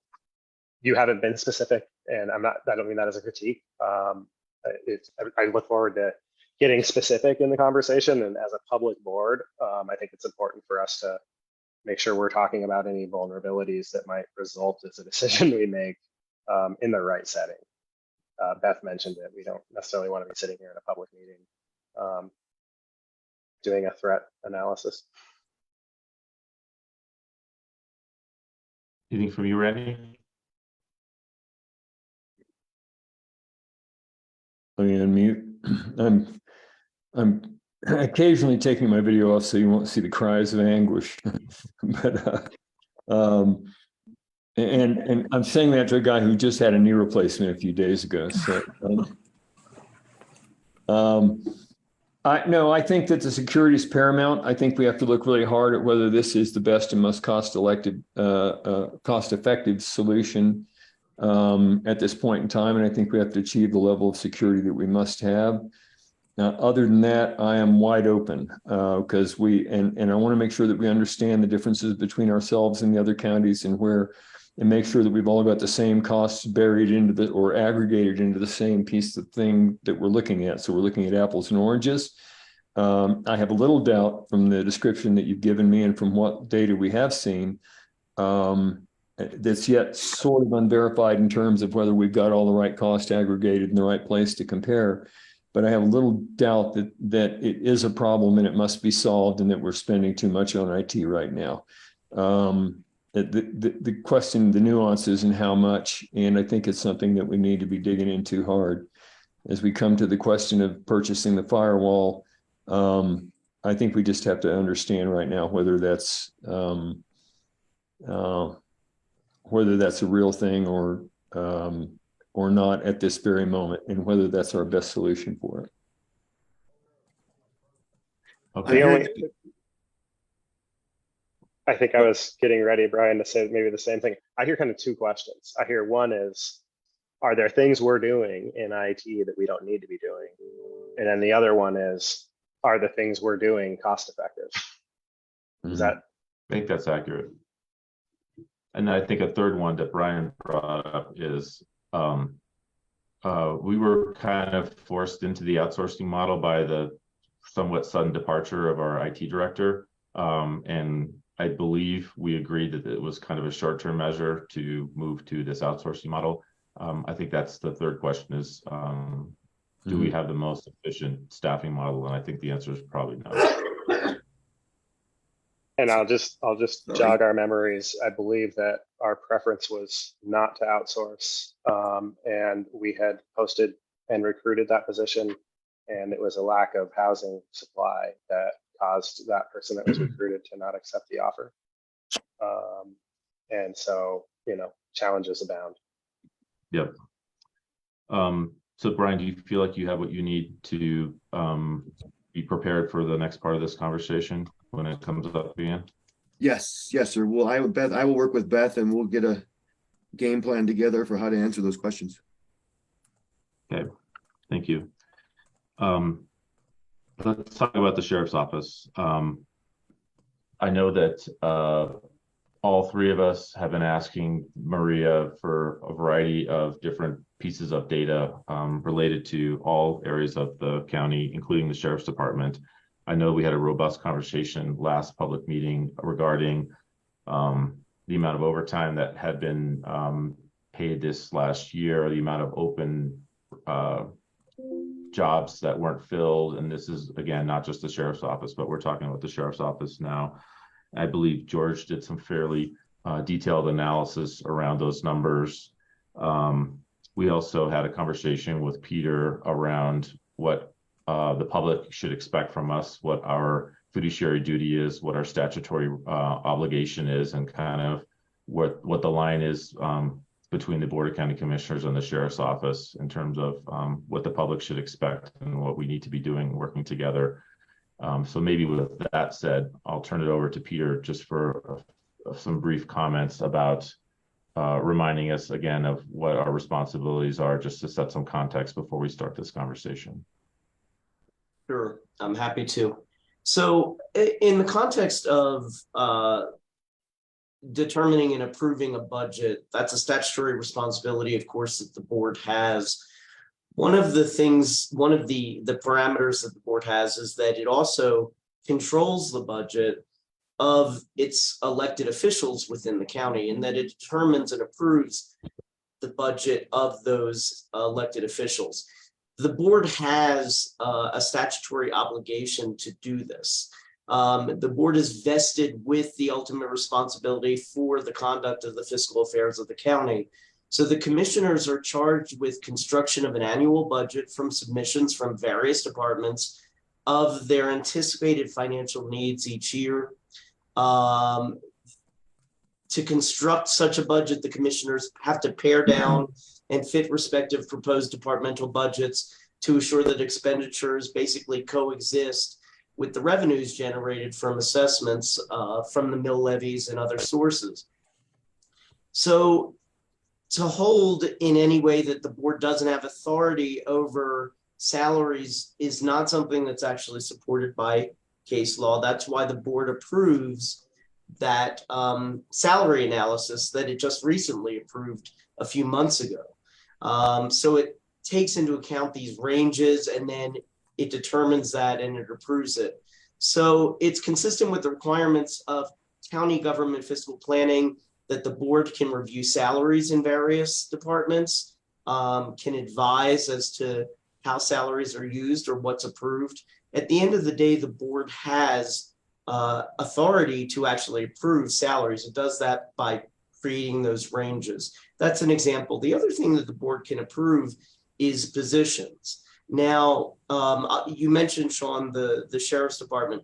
The sheriff has the absolute authority to hire deputies, and he can hire as many deputies as he wants within the confines of the budget that the board approves. So he could, for example, hire 100 deputies.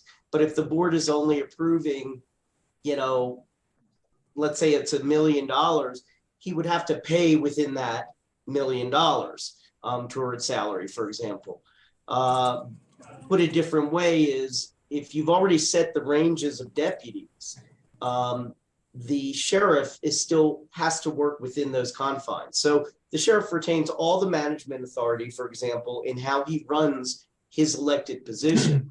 He just has to run it within the confines of the board approval of the budget. And again, that ultimately is where the board has to, as an obligation to the taxpayers and as a statutory obligation, must make sure that essentially the budget is balanced. We don't use the term balanced, but there is a statute that literally says you may not expend any revenues that you have not appropriated.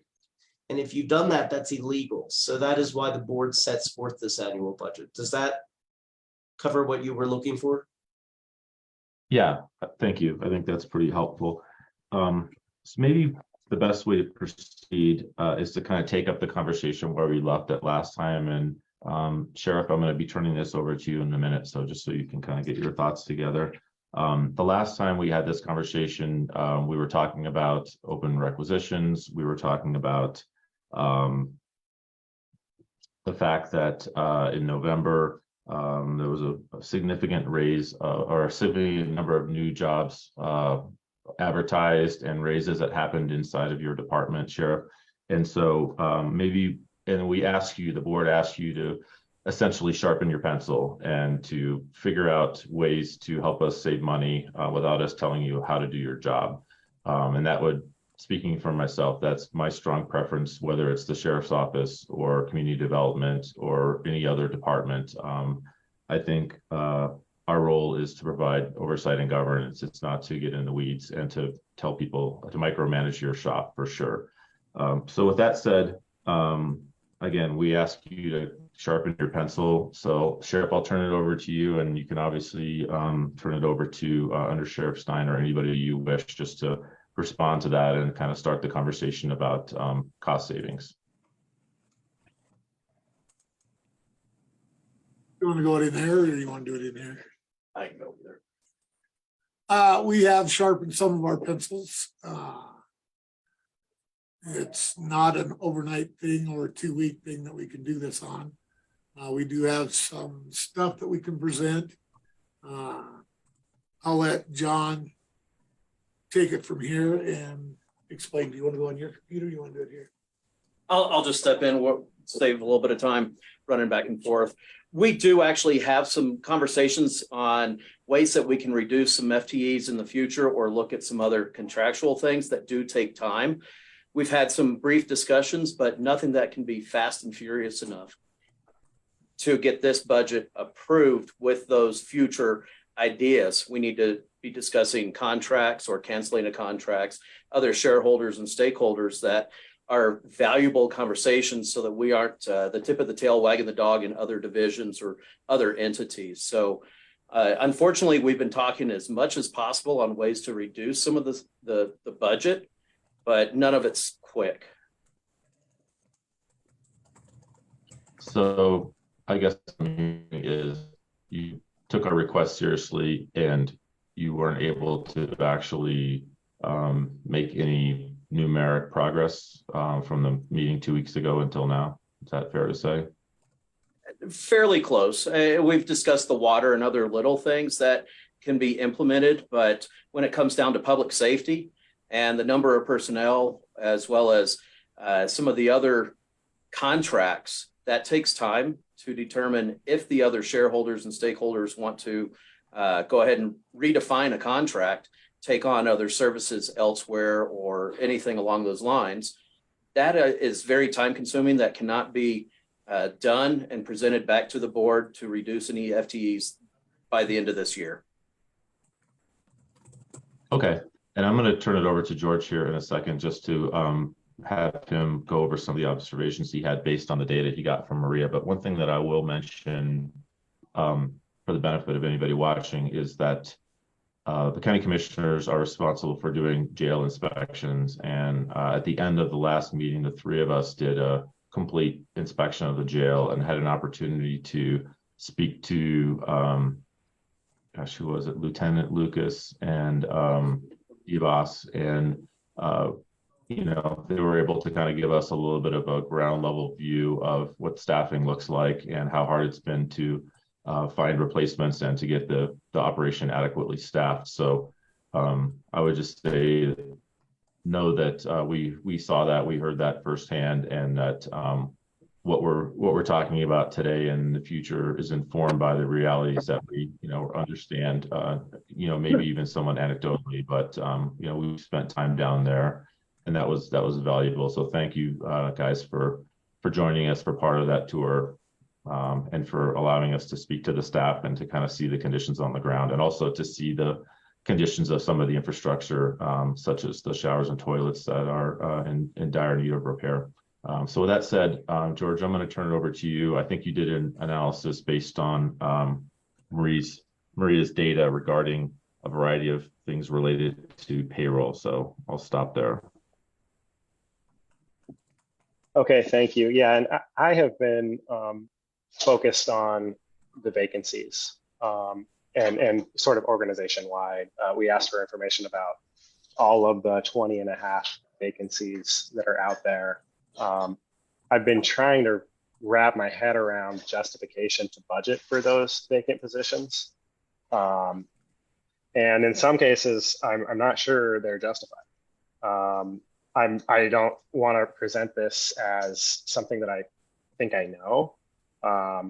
But I suspect that some of these vacant positions don't need to be funded based on the information, just the mode of analysis that I kind of landed on to try to understand this. And so I'm really open over the next 2 weeks to hearing from the sheriff's office, additional justifications for these positions, as well as other offices, because it's not just the sheriff's office. I've been looking at vacancies countywide. So I look forward to hearing these justifications. So what I looked at was, for starters, I looked at the E911 fund. This is not a vacant position, but it's just the first thing on my list. And I asked the question, can the E911 funds be used for budget and salaries? And the answer to that is yes. And it looks to me like the E911 fund has been historically used for capital in communications. And it makes sense to me. I want to propose that we look at capital in the communications center the same way we look at capital in the rest of the organization, and that we plan for capital the same way everywhere, and then apply the E911 revenues to salaries and benefits, and then where there is a need for capital improvements, those, just like everybody else, those capital improvements are brought to this board to authorize them. If we were to take that move now, my understanding is that there's $226,000 in capital projects that Sheriff's Office would like to execute in the comms center, but that are not under contract. And so one thing that we could do immediately is not authorize those capital projects until we see justification for them, and try to figure out how that fits into the broader capital plan. Acknowledging things like the fact that 2 of the buildings where staff works every day don't have adequate emergency egress, and we've denied requests every year that I've been in office to provide that emergency egress to those two buildings. So that's one of the observations. Another observation is in detentions, where I asked to see how many overtime hours had been worked in the last 12 months, kind of thinking that where you're hiring overtime, or where you're employing overtime, that's obviously evidence that you need those hours. You can't do without them, right? And so I see in detentions that around 4,000 hours were used. That's equivalent to 2 FTEs. And I see in the budget that there are 6 vacant FTEs in detentions across deputies and control technicians. So taking the average of those salaries and just multiplying it by 4, that gets to around $304,000 in potential savings if we chose not to fund 4 of those vacant positions. In communications, I see pretty similarly a little less than 4,000 overtime hours, but around 2 FTE equivalents of overtime that was used and 3 vacant FTEs. And so by that math, it seems possible that we could reduce 1 vacant position or $85,000 if I've got the budget number right for 1 FTE in communications. And then I had the animal shelter. I haven't asked for overtime hours in the animal shelter. I just observed that there are 2 vacant FTEs there, and one of those vacant positions remains unrecruited. So I just wanted to ask for some information about that vacant position and how acutely it's needed. I know a lot of these positions have been vacant for a long time, and the jail is still standing, and people are still picking up the phone at 911. But I look forward to hearing justifications for this, and I don't intend on insisting. That totals for the sheriff's office $825,000 in potential savings. Oh, and then the one I didn't mention is, and we've been talking about this, we authorized $200,000 for a number of toilets to be repaired. My understanding is that the toilets that were on that list were repaired at a cost of $50,000. And so now there's additional projects that we should consider. And I would like to hear a little bit more information about which projects before I'm ready to authorize that expenditure. So that's for the sheriff's office. In the assessor's office, I just know that there's 1 pending vacancy that's just known because an employee of the assessor's office has been elected to assessor and will vacate the position that she held. So I also am curious to see if the assessor's office thinks they can do without that position, or is willing to try to do without that position. I have in the clerk's office, there are no pending vacancies, but I have kind of the same request, which is that can the clerk's office, the next time there is a vacancy, try to make do without filling that position. And that would be, and I think our options here are to have sort of voluntarily a hiring freeze where folks say, yep, we're gonna agree in good faith to not hire these positions until we go through a period where we try to do without it and report on success or lack thereof. I also have questions about, I saw facilities. These are questions, of course, to Brian, Maria, and the division directors. I see a vacancy in facilities. I see a vacancy in the IT help desk tech position, and just want to hear a little bit about whether we need to fill those. I already got some early feedback on those ones that, yeah, that's a crucial need. But so those are the things I wanted to bring to this board and propose we look at a little further. And I don't anticipate this would happen, but if the answer to all of those questions is we don't need any of those vacant positions, then we stand to save around $1 million a year. And the reason I'm really focusing on vacant positions right now, there's two reasons. One is that when a position is vacant, it's not a humanitarian conversation about whether to fill it, right? When you have someone on staff, you have some obligations to that person on staff. You don't want to just eliminate a position and send somebody onto the street looking for work. So while these positions are vacant, it's the best time for us to take a look at whether or not to fill them. So that's kind of what I've been up to and what I see. Really curious to hear whether Sean and Randy have other vacant positions that they'd like to hear about. And I don't know exactly what the process looks like over the next 2 weeks. I just would ask that, well, that's what we should discuss here. I should probably stop monologuing. I think that was really good, George. And I'm not sure kind of how we go from here. I know Sheriff and Undersheriff, you guys like to have an opportunity to get your ducks in a row and kind of review the data that we just discussed. So if you, but time's running short, right? I mean, our next meeting, we're going to be approving the budget. And so I'm going to ask again for you to take into consideration what George just presented and ideally come back to the board through staff, through Brian and Peter, what you're willing to do to help meet us some of the way.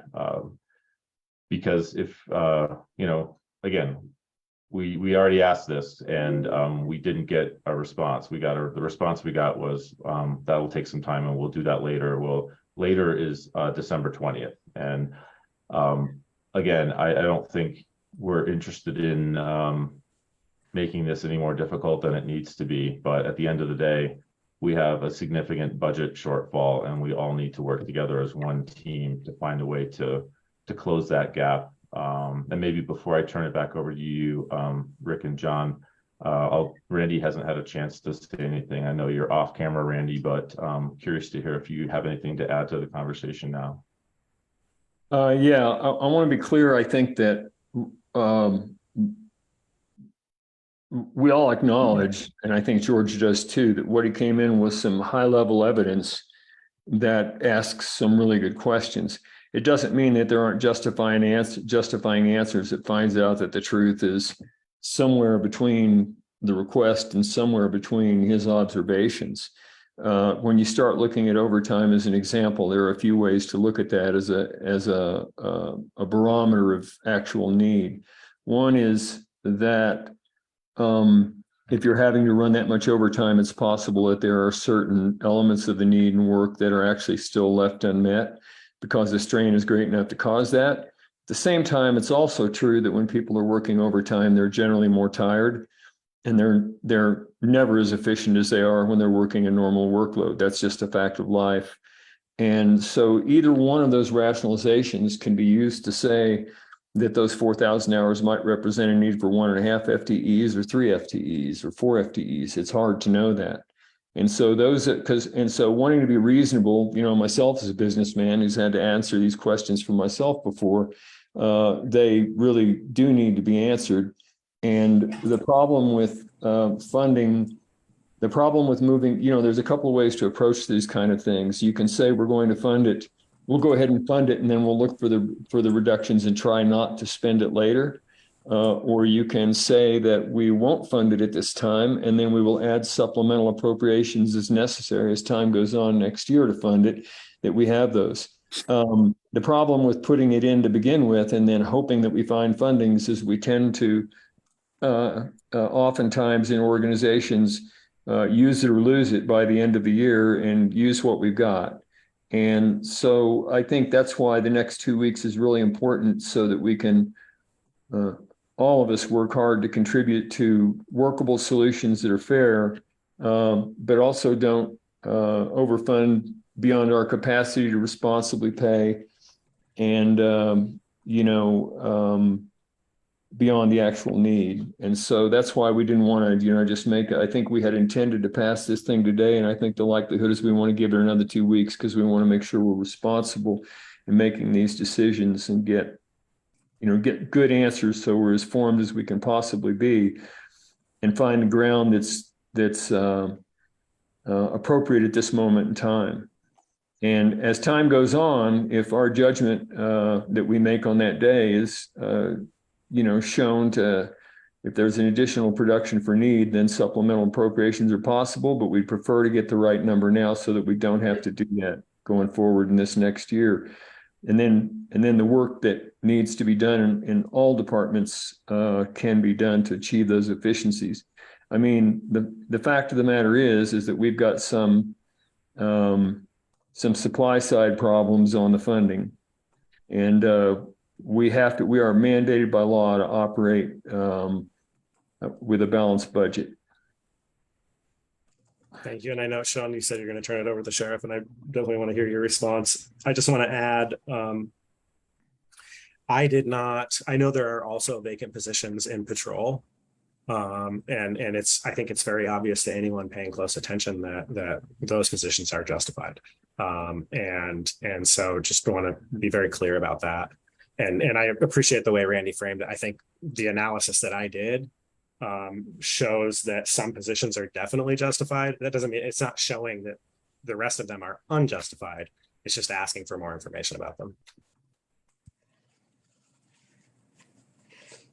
Thanks, George and Randy. So Rick and John, I'll turn it over to you guys for any comments that you might want to make. We have been working on this. John's been working on it. Diane's been working on it. Diane had a meeting with Maria yesterday, and hopefully that kind of got Maria's mind wrapped around actually what we do over here. George, I wish you would have reached out to me. I could have explained a little bit more on the sergeants filling in, not charging overtime on some of those vacant shifts, saving overtime, which makes them get further behind on their jobs. So there is some other avenues that we look at instead of just the numbers on Maria's books that goes on over here. Again, as I stated in the past meetings, our communication is not the highest level here. We have been working on it. I didn't know, I thought it was December 20th that you wanted all this information, not the 4th. We got a lot of it compiled. We checked with PREA numbers, and I'll have John go over that in a minute. But George, I wish you would have reached out. I could have told you, half of those there's probably at least 1,000, 2,000 hours that the sergeants have covered in dispatch and in the jail. So there's a working level that we are trying to work out over here, but getting those numbers is a little tough. So I'll let John talk. Yeah, and staffing levels are also mandated by PREA. It's the Prison Rape Elimination Act that we have to keep into mind with a ratio of deputies to inmates. And this ratio is really geared towards what we currently have for county, which are state charged, but it's county people that are in jail for whatever. It's a mistake, a bad mistake they made, lapse in choice, or they've been sentenced to the jail for a period of time. But that's without getting into any of the federal inmates. But we still have to look at those numbers and how much we are backfilling with the overtime and the sergeants and bringing people in for 12-hour shifts and so forth. So I would love to say y'all come over again so we can further discuss. I understand it's sunshine laws and other things, but if you want to have more individual, or we can reach back out with county manager, but we are having these discussions. We're looking at all the numbers of personnel. A lot of this is also outside of our realm with contracts. We've discussed a variety of different ways to work on some of the contractual obligations and such, as well as even looking down to vehicles, just because we even have some vehicles that have 200,000 miles on them. So we're looking at so many different things, just none of it is fast to be able to say we are able to make a reduction in 2 weeks or less. We have things that are on board that we would love to be able to say, hey, we can go further on this. But until we've worked on the contracts or talked to shareholders and stakeholders, we can't jump the gun and make a promise that's out of our control right now. Okay, anything else to add, Sheriff? Nope. Okay, thanks.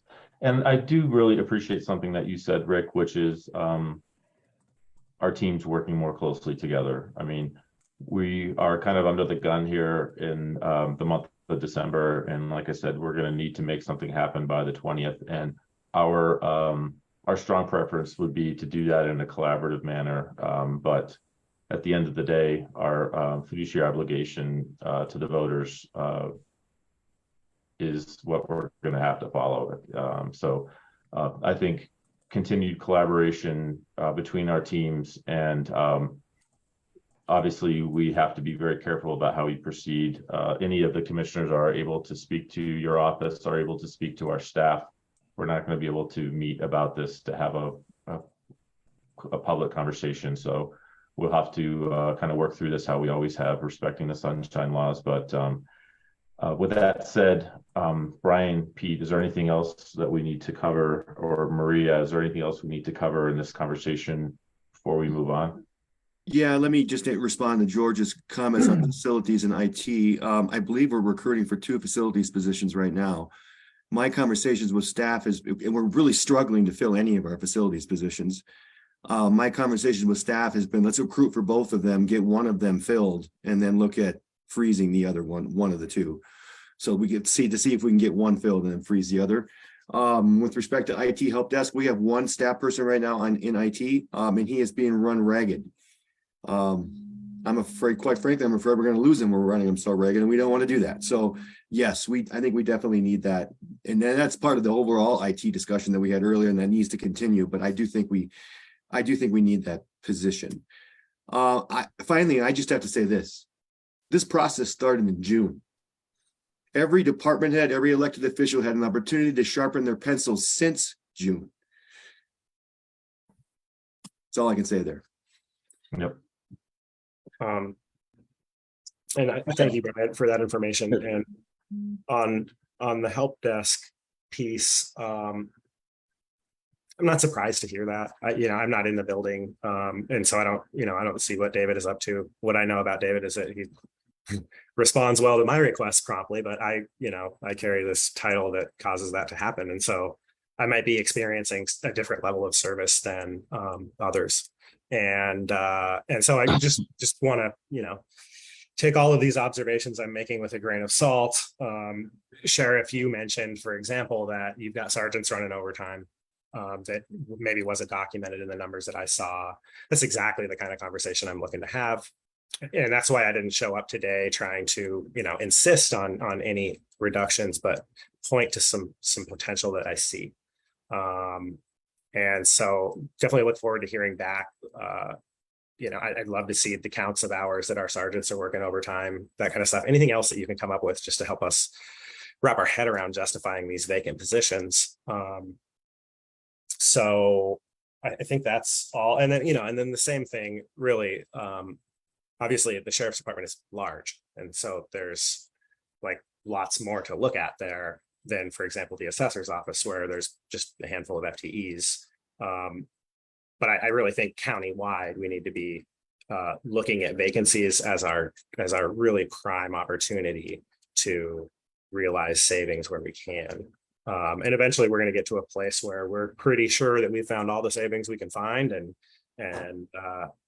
we will have had a robust enough analysis and conversation that we can persuade the public that that's true, and then ask them a black and white question, right? What kind of government would you like to pay for? But first, we have to get through this, where we ask these questions and ask them robustly. So thank you for your patience, Sheriff. I have zero intention to surprise you or communicate poorly with you. Happy to pass along what I came up with, and we can just keep going with the conversation. Yeah, and I think my final comments are just that for now is to reiterate that we have that fiduciary obligation. However, both in terms of the communication piece and the working together piece to find solutions to this. We have had good communications. Rick, you and I have been able to talk whenever we needed to, whether you had a need or I had a need, and have tried to be responsive to each other. There's been a lot of stuff going on in the department in the last couple of months and last few months. And we realize that. However, Brian's right that it has been a while. With regard to wishing that you had known this sooner, I can tell you that I'm glad somebody did the work that George just did, not to try to define and say this is exactly what we're going to do, but to raise some hard questions. And he had to do so in the absence of having any substantive response for savings come out of the sheriff's office. And so he's trying, and other offices. And so he's trying to point out some things, and it was last second. It was very much at the last second for me. I first saw the list of that in his calculations on Friday, but nonetheless, I'm not offended by that once I got to look at them. And I agree that there are probably good answers to them. And that's why we want to try to achieve at least some of those answers and make the best decisions we can going forward. And with at least broad brush strokes, so that we funded what we feel is going to be the right way and know to the best of our ability is the right way at that time on the 20th. And that's why we asked for, decided that we want to go another couple of weeks in order to provide some opportunity to get us as close as possible, even if it's not perfect, to a more financially responsible decision. And what it does call into question, I think, when we look at the jail and places like that, John, that was really nice that you brought up, some of the federal laws around how many people you need for how many prisoners, federal or state laws. But what that does is help inform the discussion about the future of the jail and what that needs to look like. Just like there's a couple of other large areas, whether it's our 911 communications and other things like that we need to find the most. And we're asking that same question in other areas in our IT department and everywhere else about what's the best way to go forward contractually and in-house. And so it will help inform, this is going to help inform those other discussions as well, this information. So we look forward to seeing the best that you can do in the next couple of weeks so that we can perform our statutory obligation also to pass a budget this year. And we have to do it responsibly. So I've got the energy for. George has one more thing to say. Yeah, sorry. I think next year's budget process will go better when the board is involved earlier. Yep. I agree. Yep. So do I. So, I think it was a good discussion. Under sheriff and actually, Brian has one more thing to say. Well, if you want to wrap up, I just have a process question moving forward. So if it makes sense. I was going to give the sheriff the last word, but before I do that, you can ask your process question. So I guess I looked to Maria. I didn't hear any direction that modifies the bottom line of the budget yet. So nothing for us to do on our end, I don't hear. I mean, we're looking at what the sheriff might bring back. So I didn't hear any specific direction that changes anything in the budget right now. I think that's correct. So I guess I'm asking Maria, do we have what we need? I mean, I think what we need, we're going to need something from the sheriff before we even get to the next board meeting, I think. Right. I think that's correct. And but again, my preference would be that we can work on this and come to a solution that we can agree on collaboratively. But in absence of any response from the sheriff's office, the board's going to take action, and that's where I think we need to figure out a way, Brian and Pete, that we can, and Maria, have this sunshine law and compliant dialogue between the individual commissioners and staff. And I guess my ask, Rick, of you and John would be to give us something tangible in the next 7 days, so that we have a little bit of time to operate with it. Because if it shows up on the 19th or the 20th, the board will have likely already had the opportunity to do whatever we're going to do. So that's another choice for you, is to let that happen. And just to add to that, I think the last place we want to be on the 20th is adding and subtracting budget numbers to get to a bottom line number that you then adopt. That's I don't want to put Maria in that place, right? I mean, I agree 100%. That is not a way to adopt the budget. So our hope was today we were going to get the direction we needed to go back, modify the budget, and bring that back to you on the 20th. And that's not actually what happened today. So it just makes the 20th a little difficult. That's not what happened. I think George brought up some information that I think the sheriff's office has a right to research and think about and respond to. So I think the conversation went like it was supposed to. It probably didn't go how we had wanted, or ideally how it would have gone in order to make the progress we needed to. But that's my view. I don't know, George, Randy, if you have the same view. Well, I think that what's important is that we brought up some really good questions that are specific, at least in a couple of 3 areas, and that the sheriff's office has to have time to respond to those and have a communication with our staff that allows, for example, if the answer is a middle ground between eliminating 4 of this or eliminating 1 of those or eliminating none of those or whatever it is in a specific area like the jail, well, we need to give our staff some leeway to be able to work within those numbers, to be able to come to us prepared on the 20th. And the process, and Brian brings up a really tough process question.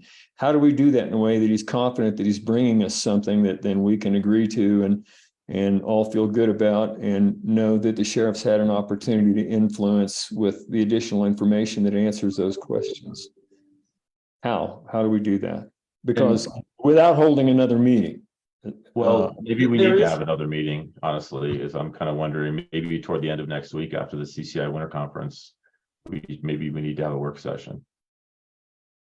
Which one other way to approach this might be for the board to decide right now what positions it chooses to eliminate and make those decisions now, recommend them, and then give the next week and a half for whatever departments or divisions to respond saying why they need them, instead of doing it the other way and at the last minute trying to decide.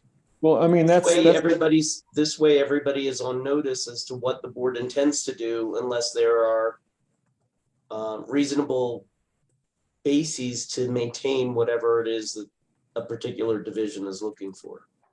And I appreciate that offer. I personally don't feel like I want to take that step without at least giving the sheriff's office an opportunity to respond to the data. I think it's fair enough for us to say the general positions we might have in the absence of having any kind of a response influence us otherwise.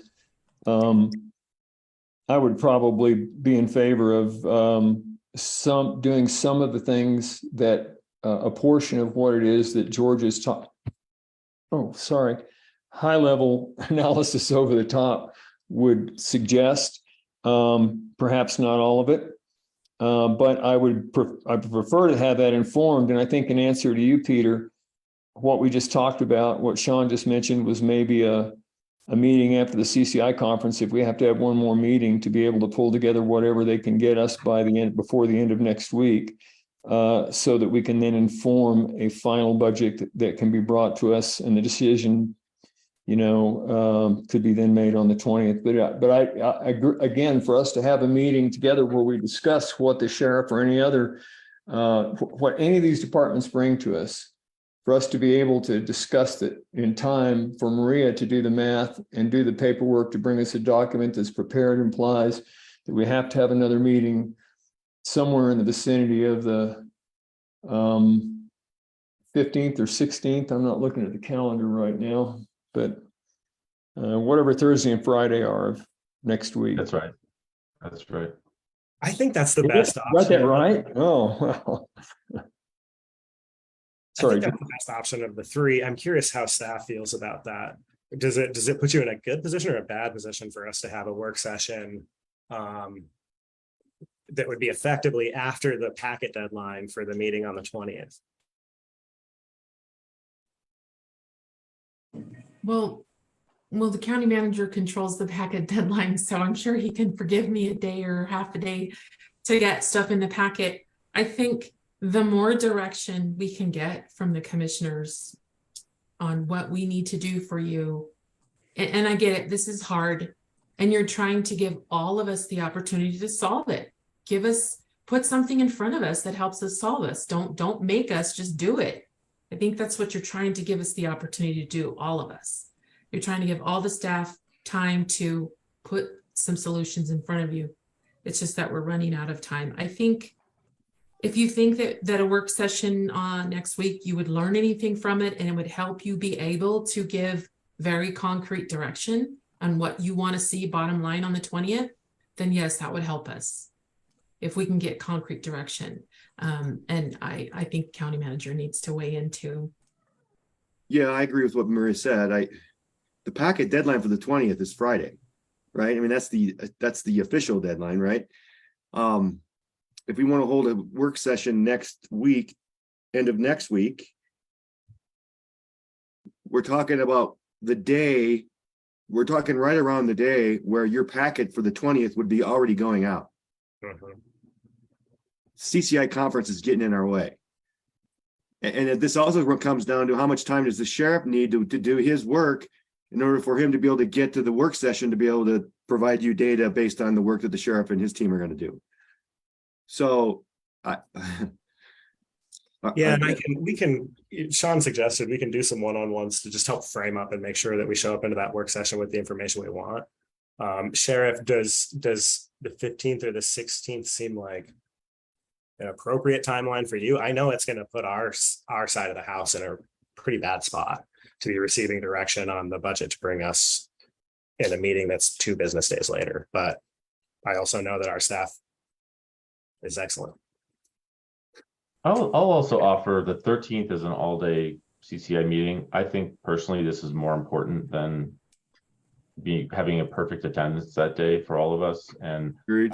I would be open to doing a Zoom meeting on that day. So then it comes down to, can the sheriff have data for us to review by that day?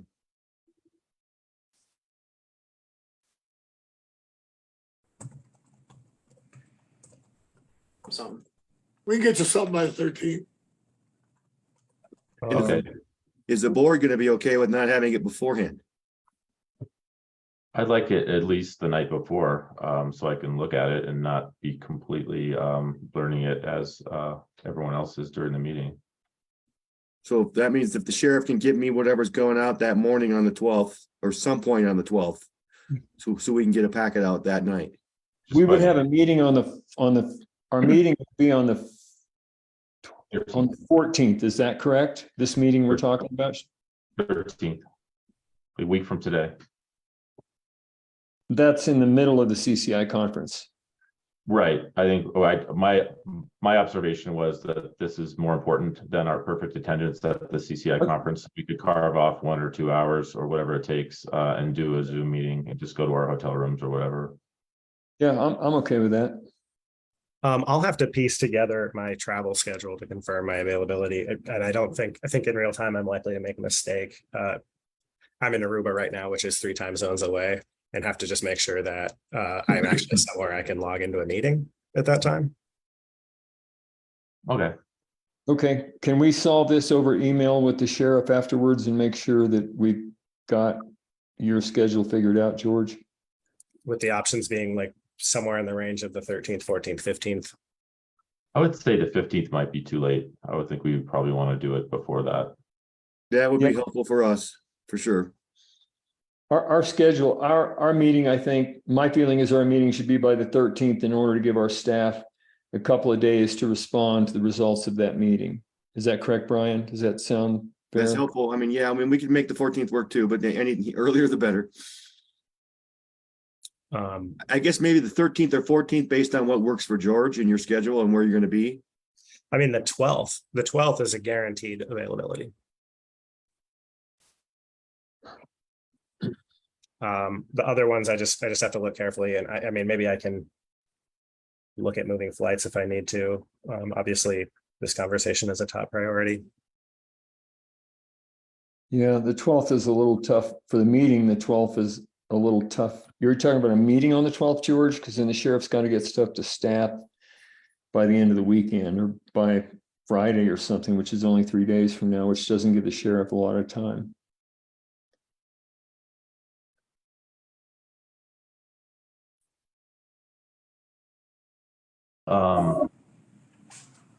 Brian, do you have what you need? Or if not, what do you need that we can? I think so. I think this is kind of contingent on what works for George with respect to when we can make this meeting work. If the 13th and 14th don't work, can we make the 12th work? That's a specific question for the sheriff. 12 don't work for us. That's only like 4 days. And We're when pushing it up to- information from the sheriff have to come to our staff to be prepared for the work session from the sheriff. Close of business Friday. So that means that we're really asking Rick and John to have something together for us by Friday the 9th, but to staff by Friday the 9th to inform us for a meeting on the 12th so that we've got something to sink our teeth into. So that's by Friday. And so the real question for the sheriff is, can you have information back to us by Friday the 9th regarding the questions that were raised today? No, Actually, can't we add things to the packet like we always do? I'm not following. I mean, I would like to have as much time to review anything as possible, but I realize that this is an accelerated time frame. So I'm personally okay with seeing whatever it is that the sheriff's office puts together as close to the meeting as need be, rather than on Friday, because I think Friday is probably just too soon. Well, he's saying he can't attend a meeting on the 12th, so we're gonna have to make hopefully that 13th or 14th will work for George. Yeah, I'll try to provide some windows that can work on the 13th and 14th. And then our fallback, and I don't think anybody would be happy about this, is going to have to be the 15th. Yep. My apologies. Yeah, and I've got a bunch of surgical follow-up stuff on the 15th, so my availability is somewhat limited other than really early that day. But why don't we just Brian, turn it over to you to follow up and figure out the scheduling with George's availability, et cetera, and get this figured out. We can do that. Okay. Okay, so then from a process standpoint, today, just so the board's aware, and Maria can chime in as well as to the scheduling and stuff, but we need to continue the actual budget resolutions to whenever the next meeting is going to be. And right now, since that's not determined, we at least need to state that we're going to continue them to the next meeting. But we do, however, need to approve, if you look at the agenda at the 9:40 time, number 2, which is consideration of approval, which is a resolution 2275 levying general property taxes. That is something the board would still need to take action today on. The other resolutions, well, the main resolution adopting the budget would be continued. It's up to the board as to whether it wants to today approve the resolutions relating to the ESD and the housing authority. If it has no concerns with those budgets, my suggestion would be to take care of them today, and then you are limited to the one. But I of course want Maria to chime in if that's going to affect her in one way or another. That's exactly correct, Peter. Thank you for that. That would work. Okay. Before we head into that, under Sheriff, do you have any final words for us before we transition? no, we're good. Okay, thank you so much for your engagement today, and I look forward to bringing this or continuing this conversation next week. So that said, maybe the most efficient thing to do would be for you to outline the motions, Peter, and I will just approve them, and then we'll second them and get through this. Okay, so the first thing would be that the Board of County Commissioners moves to continue consideration of approval of Resolution 2274 to the next special meeting that is going to be set sometime next week. No, that's a work session, right? So we're gonna approve the budget on the 20th, and the next item is gonna be a work session for us to then give us direction. No, that's a good point, right? So we're that's continuing the public hearing to the 20th. Okay, thank you. No, thank you for the clarification, Brian. That is correct. So consideration of approval of Resolution 2274 will be continued to December 20th. So if you just want to move that's taken care of, we'll move to the next items. So moved. Second. We have a motion and a second. All in favor, say aye. Aye. Okay, so then the next item, just to take care of it, will be consideration of approval of resolution 2275. That's a resolution levying general property taxes for the year 2022 to help defray the costs of government for Clear Creek County, Colorado for the 2023 budget year. That is one that the board should handle today. Move we approve resolution 22-75. Second. We have a motion and a second. All in favor, say aye. Aye. Motion passes. On to the next one, Pete. Okay, the next one would be we're moving to 2023. The board has to step out of its role as Board of County Commissioners and step into its role as the Board of the Emergency Services General Improvement District, and then approve the budget pursuant to resolution 2201 and 2202 of the ESD. So if you could just make that transition formally and then move accordingly. So the board is now sitting as the Emergency Services District Board, and I accept the You'd be motion. Yeah, so you'd be moving to approve both resolutions, ESD Reso 2201 and ESD Resolution 2202. So moved. Second. I'm not sure who gets that motion, but We have a motion and a second. All in favor, say aye. Aye. Thanks. So now you're stepping out from both of those prior roles to the Board of the Housing Authority. And you would be moving to approve resolution 2201 of the Housing Authority, which is to adopt the budget and appropriate money. So the Board of County Commission, the Board of Emergency Services District is now sitting at the board as the Housing Authority. And I'll entertain a motion. move we approve resolution 22-01. Second. We have a motion and a second. All in favor, say aye. Perfect. So now you're back as the We're Board of now County sitting- Commissioners. We're now sitting again as the Board of County Commissioners. Anything else, Peter? My question is are we going back to the Clear Creek County Fortinet item, or did we We're doing that resolve? last, is my doing that last? understanding. Yeah. Okay.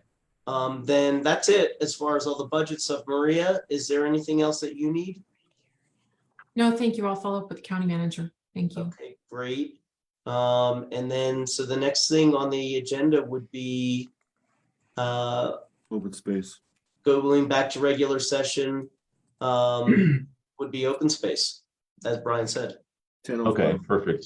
So this is, we're way behind today. This is our 10:05 agenda item. Considers approval of resolution 2277, resolution adopting a charter and amending bylaws of the Clear Creek County Open Space Commission, affirming the role of the Open Space Commission, rescinding the Open Space Plan Policies 2001, rescinding any designations to the Open Space Commission of management authority over county open space lands contained in any prior resolutions or open space plans, designating management authority over open space lands to county manager or designee. I'll just give a little bit of background. This has been a conversation that's been going on for well over a year.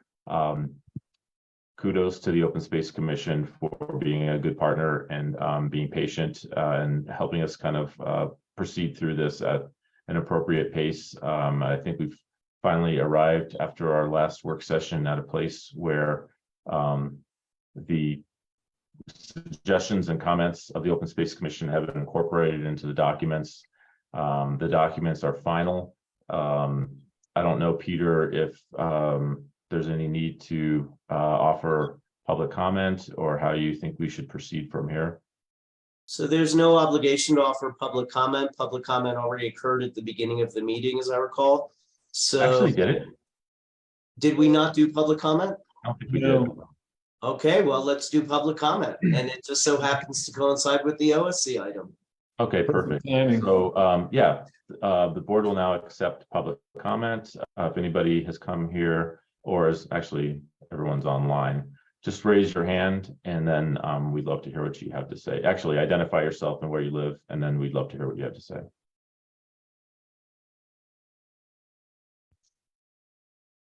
Seeing anybody? Megan? No, I'm not seeing anyone, and there's nothing in the chat either.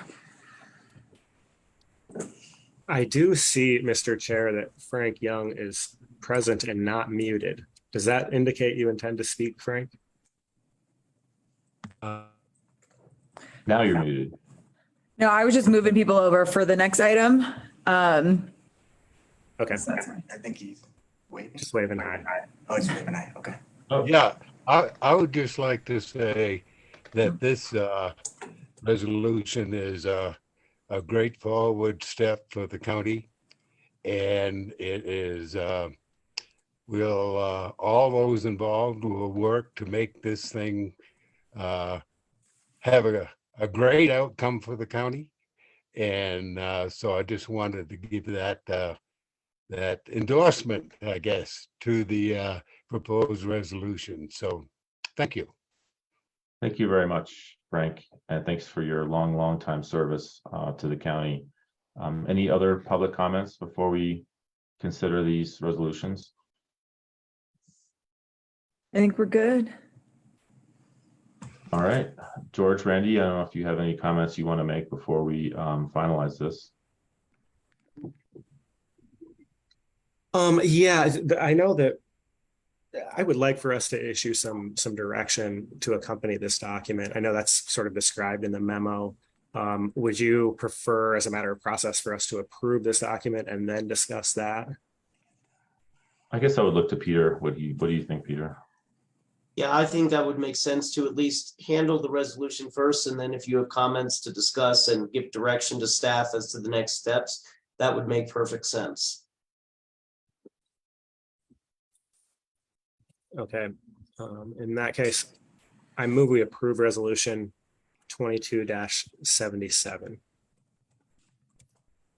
and the very long description that is in its title. Do we have a second? Second. Okay, we have a motion and a second. All in favor, say aye. Aye. Aye. Perfect. Motion passes. George, back over to you. Yeah, I know. And when we were looking at these documents, a lot of the back and forth was not around the structure. It was around the processes. And I think at this point, that back and forth didn't result in processes that can be written down and approved by this board in a way that's durable. And so we think that the better option is for this board to just issue verbal direction to staff to work in collaboration with the open space commissioners to develop these procedures to accomplish the goals and the role in this charter along the lines of what was proposed in this document. And we've seen some different versions of that. I don't think we need to define that here. I think we all kind of know what those procedures should look like generally. We also know that details will come up and these procedures will, just need to evolve through a bunch of people acting in good faith. And so I think that the direction is for those procedures to be developed in collaboration with the Open Space Commission, resulting in a proposal to this board of a formal set of procedures for how these plans are created, how property acquisitions are considered and executed. I think those are the two. Is that specific enough? Should I add specificity? I'm kind of winging it here. I think I really like the idea, and I know that I held back from, the idea of trying to put too much specificity into a charter, which is kind of like the constitution of this relationship, if you will, and a constitution almost for the, and it doesn't have to say, it's kind of like a lot of our laws that we pass in the legislature, and then there's rulemaking that comes after that, or organizations that have bylaws that are a little different than the charter that organizes them. And I think some bylaws and protocol about everything from agenda creation to, there may be whatever things that people have worries about in the relationship. or have worries about just maintaining a durable structure. We have good people, and I think we trust each other that we're all on the same mission today. And we know that elections happen, and we know that turnovers in boards happen, and we know that some of those are by intent. And so I think to put some pieces in place that help maintain a durable working relationship to continue to achieve the missions of open space are going to be really important. And George has got a great idea about an accompanying document of, whether there's bylaws, protocols, whatever we want to call it, is fine with me. And I think it's a great place to exercise collaboration between staff and the Open Space Commission to get that done. And I'll still go back to what I said in the meeting, that Peter was kind of looking at me funny about my definition of what a contract's good for. It's a little bit like that.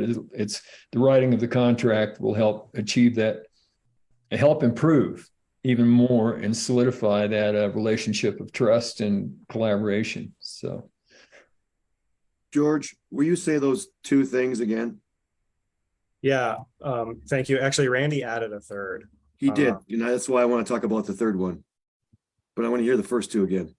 The construction of plans for open space lands, and then analysis and execution of land acquisitions in collaboration with open space commissioners. But really what this comes down to is just, more generally speaking, how recommendations are developed and communicated. Yeah. That might be a more general way to say that, to give you all, the space you need. Yeah.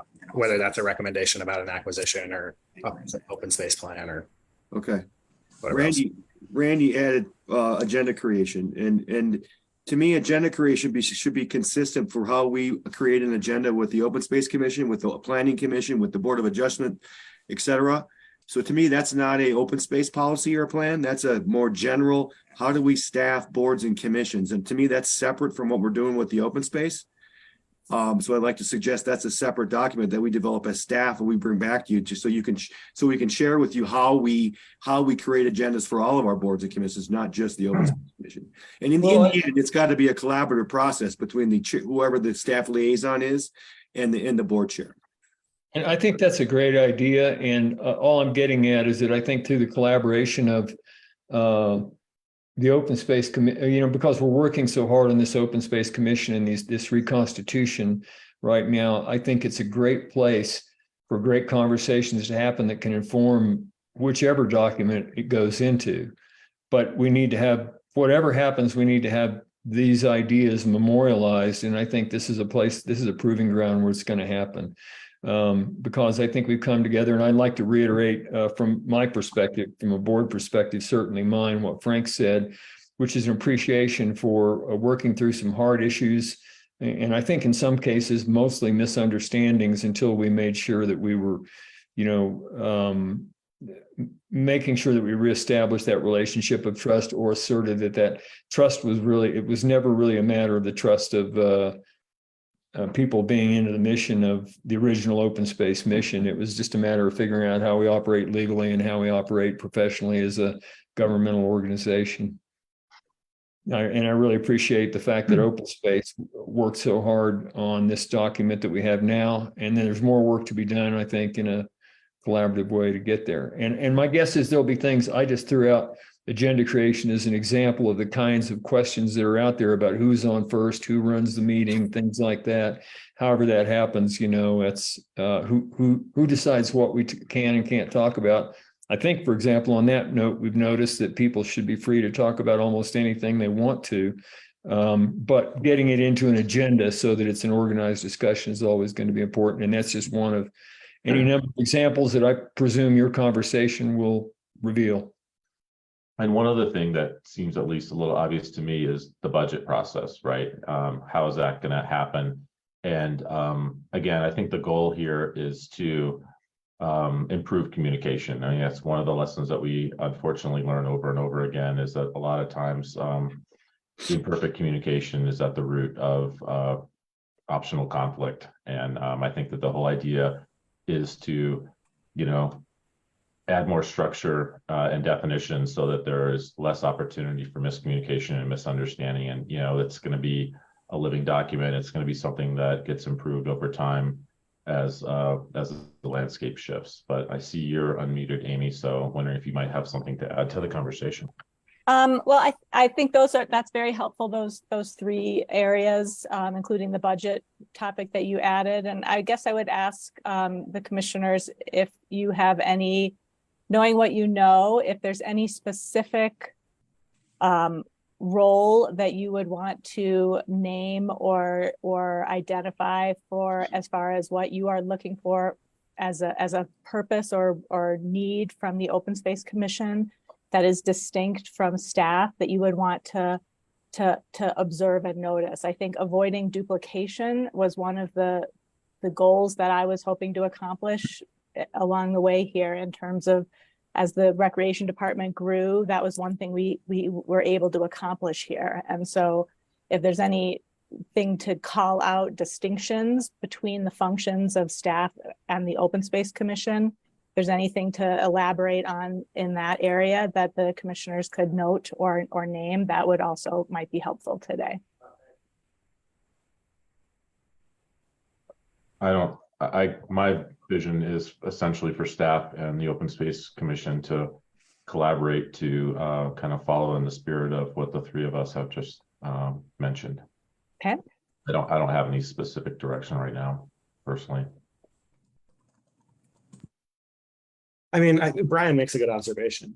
We have other boards and commissions. I think those can be a good starting place, or not starting place, but not starting. The Open Space Commission's been going on for a long time.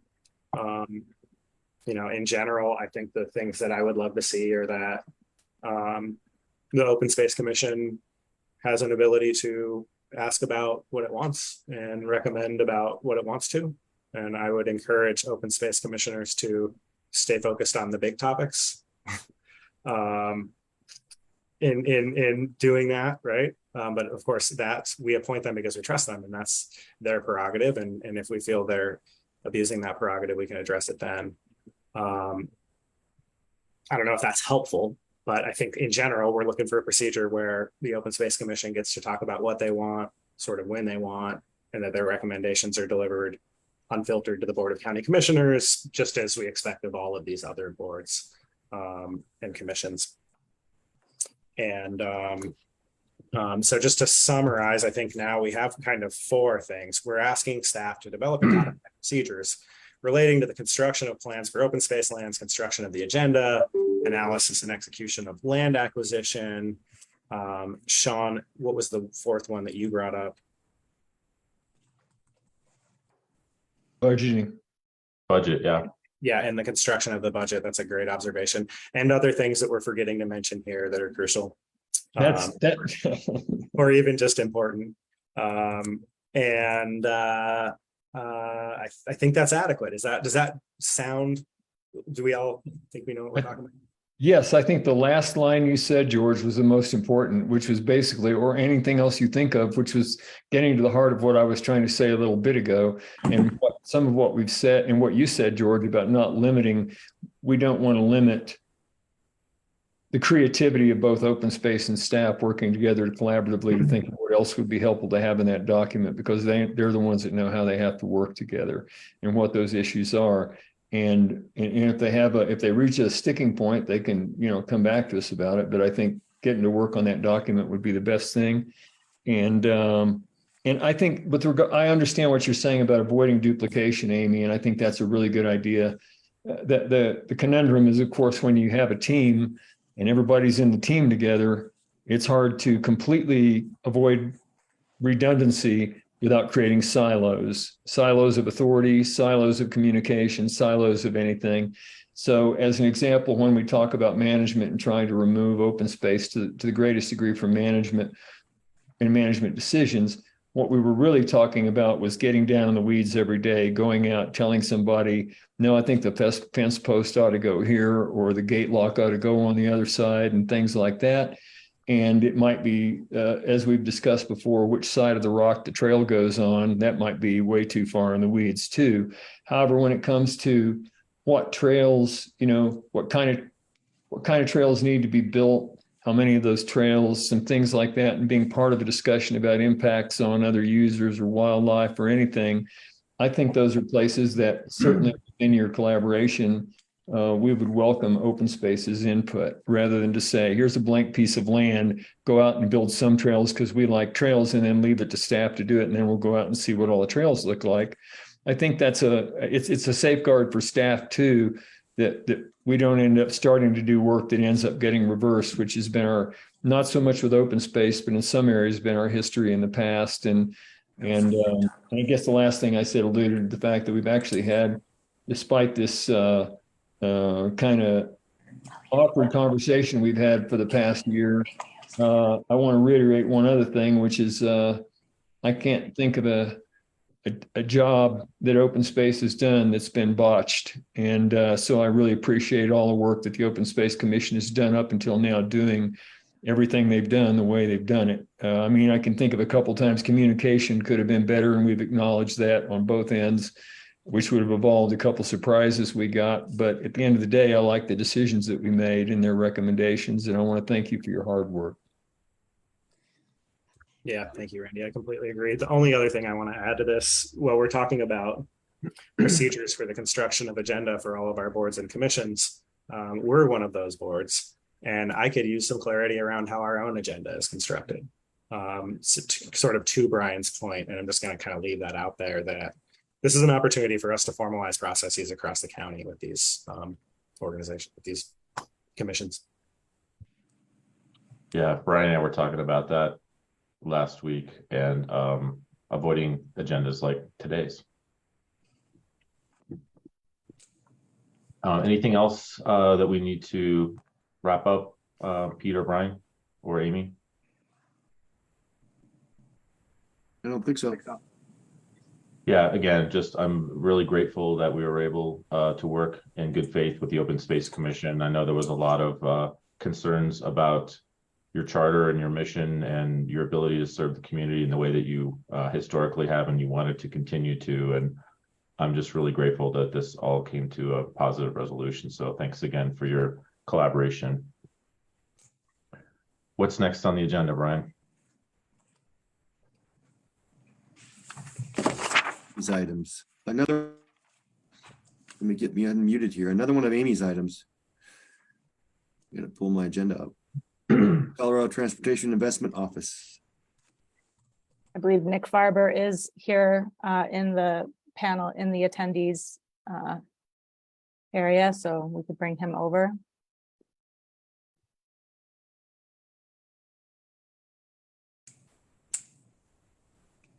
Okay. All right. Let me start my video. There it goes. Hey, everybody. Let me just hide myself view. I hate looking at myself on these things. Nick Farber, I'm the director of the Colorado Transportation Investment Office. I just want to talk to you guys about what's come of House Bill 22-1074 that passed last year and was signed by the governor in May of last year. It allowed High Performance Transportation Enterprise, which is doing business as the Colorado Transportation Investment Office, to enact rules for basically the safety and enforcement using our existing tolling equipment out on the Mountain Express Lane, to enforce it in terms of both for people to not use it when it's closed, and to not use it with improper vehicles. So, for example, you're only supposed to use it with passenger vehicles, not pulling a truck with a camper, or like a big RV or a truck. So you're not supposed to use it at all with those kinds of vehicles. And I think the big thing for us is using it when it's closed, because it's a breakdown lane, it's a breakdown shoulder when it's closed. Just so you guys know, so we have brand new tolling equipment on the westbound Mountain Express Lane. That gives us a lot more insight into the use of the lane. And I told the commission this a couple of weeks ago, between when we opened the lane on July 7th and like early October, we had 81 pages of single spaced lines, like Excel spreadsheet lines of people using the lane when it was closed. So we are, that is just unacceptable to us. And it's also, I know it's unacceptable to you guys. So we are working very diligently on coming up with business rules and starting the program as soon as possible. In the last couple of months, we have chosen a company called Blissway, who's out there right now, to use their equipment. They've been using it for kind of like an tolling alternative study for us, but we are actually going to be using them to enforce the usage of the lane in terms of using it, like I said, not using it when it's closed. No, not 81 violations, George, 81 pages. So single spaced, about 40 lines a page.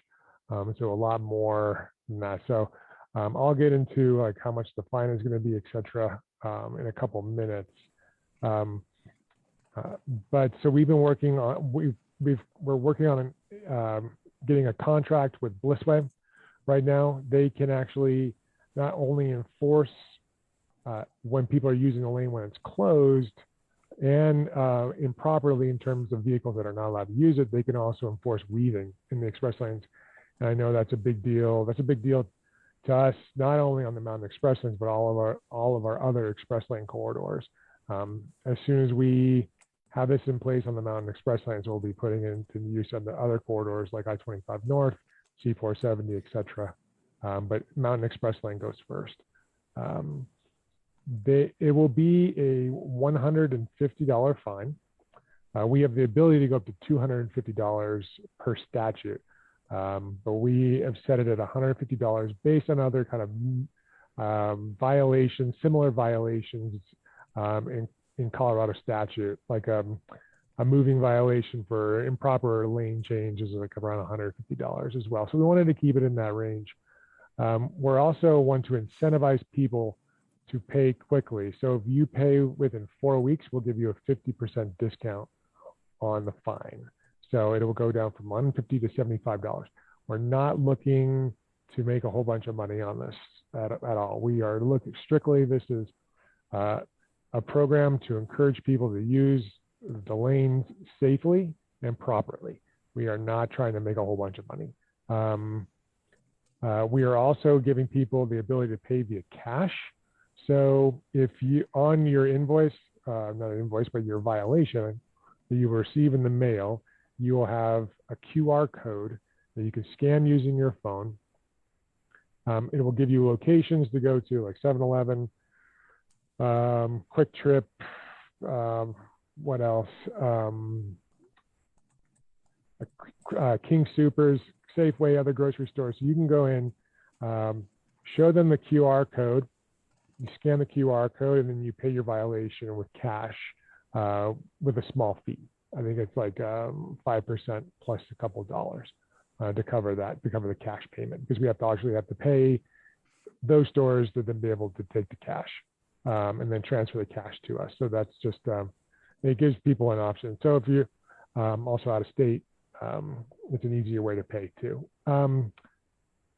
That is kind of the essence of the program. We also, if there's like multiple violations in a week, we're trying to kind of batch it all into one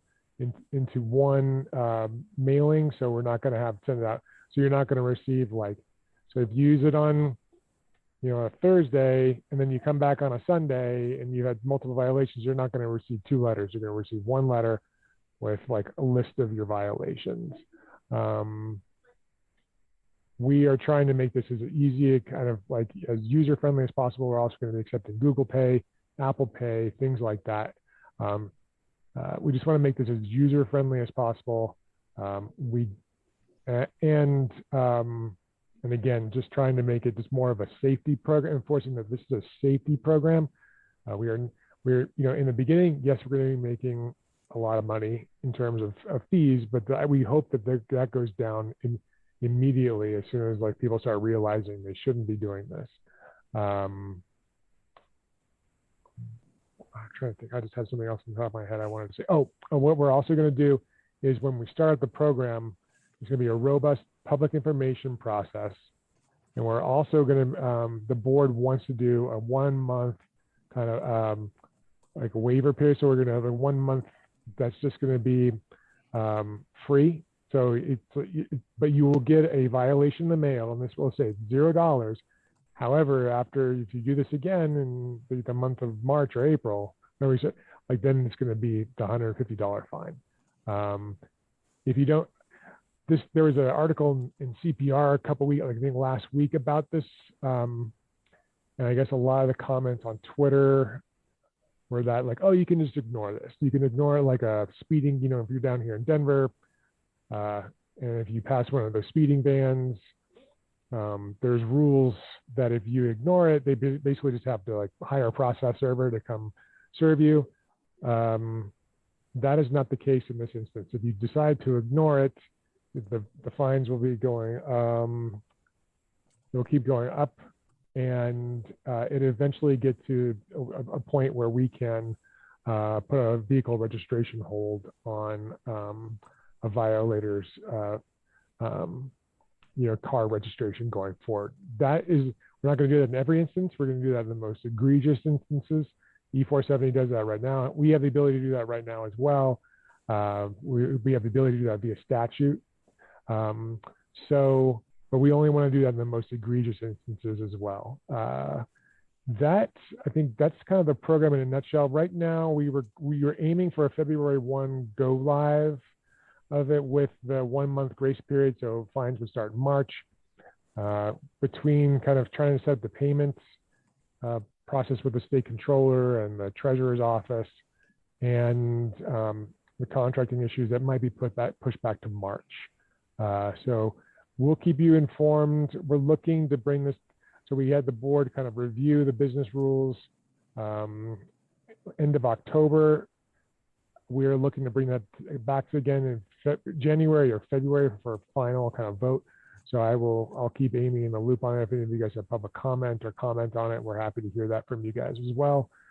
Again, really appreciate your support in regards to House Bill 221074 to get this passed so this can actually happen.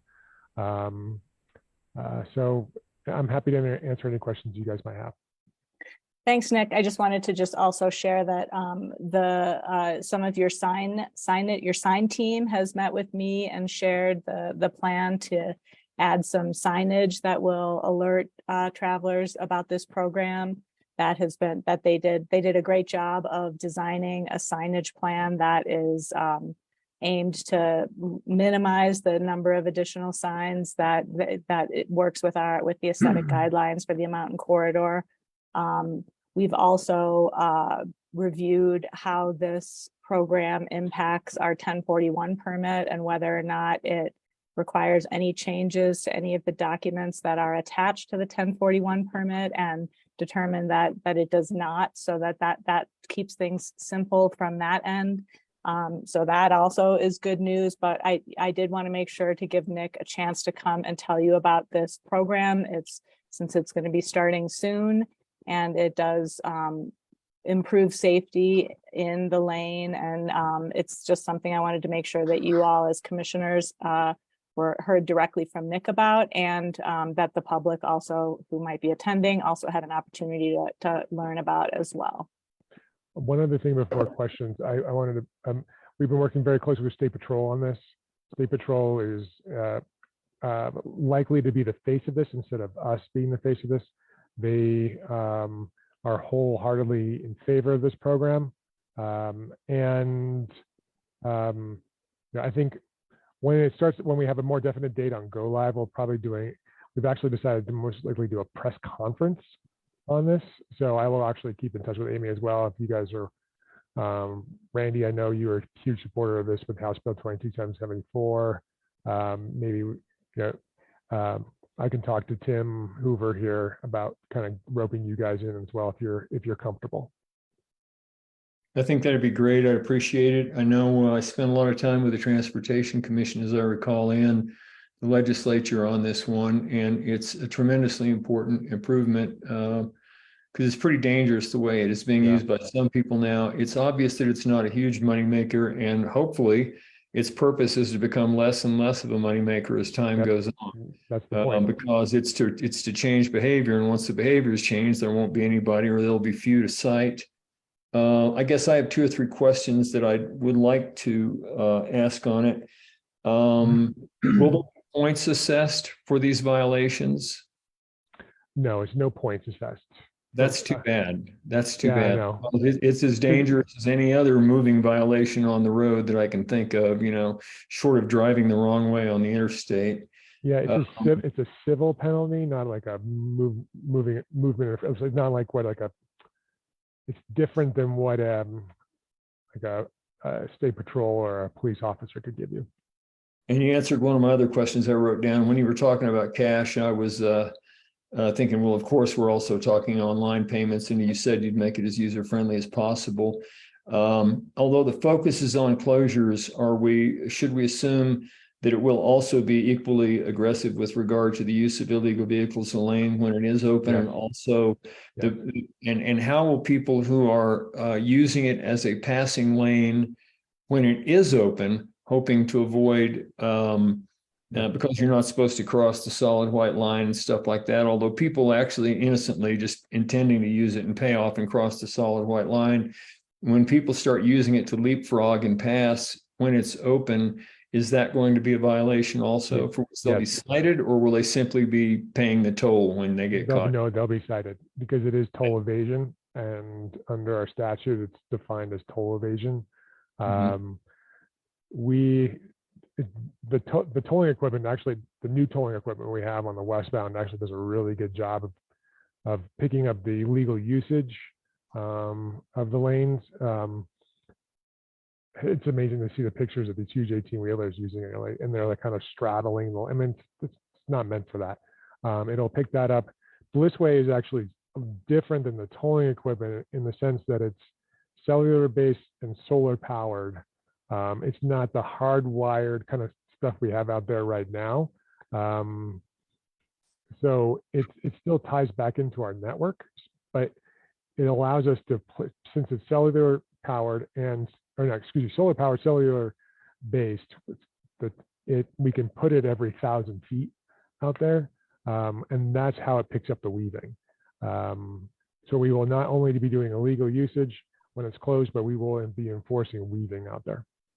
So I assume, therefore, and this is my last question, that since it's done primarily on an automated fashion, then and in some cases where there's not a camera actually picking it up, I presume, will that then occasionally something happens? Like I had an experience one day when I was driving down in the center or left, regular lane and a standard lane, and there was a very wide truck that I noticed was moving around a lot, and that truck came over, and I had to dodge into that lane for a little bit. So it's more like the use of a breakdown lane at that moment. It sounds like it's going to be up to the user, the operator, myself, to then defend himself based on that basis. If that were the case, and I got a ticket for something like that, is that correct? Because you're not going to have the ability to know what that was until somebody contacts you about it. Is that correct? When you get so if that happened, you would likely get a violation, Randy, for that. Yep. But it'll give you a link to pay it. In that, when you go down their link, you put in a code, it'll take you to the site, and it'll actually provide you a 5-second video. There's going to be extenuating circumstances that happen like that, and I think if it happened to you, I can imagine it will happen to other people. Right. We're trying, again, going back to the flexibility that we're trying to create in this program. Some other issues we're running across with the state controller's office with state fiscal rules is that we're not able just to kind of go, oh, Randy had this extenuating circumstance, we'll just waive it.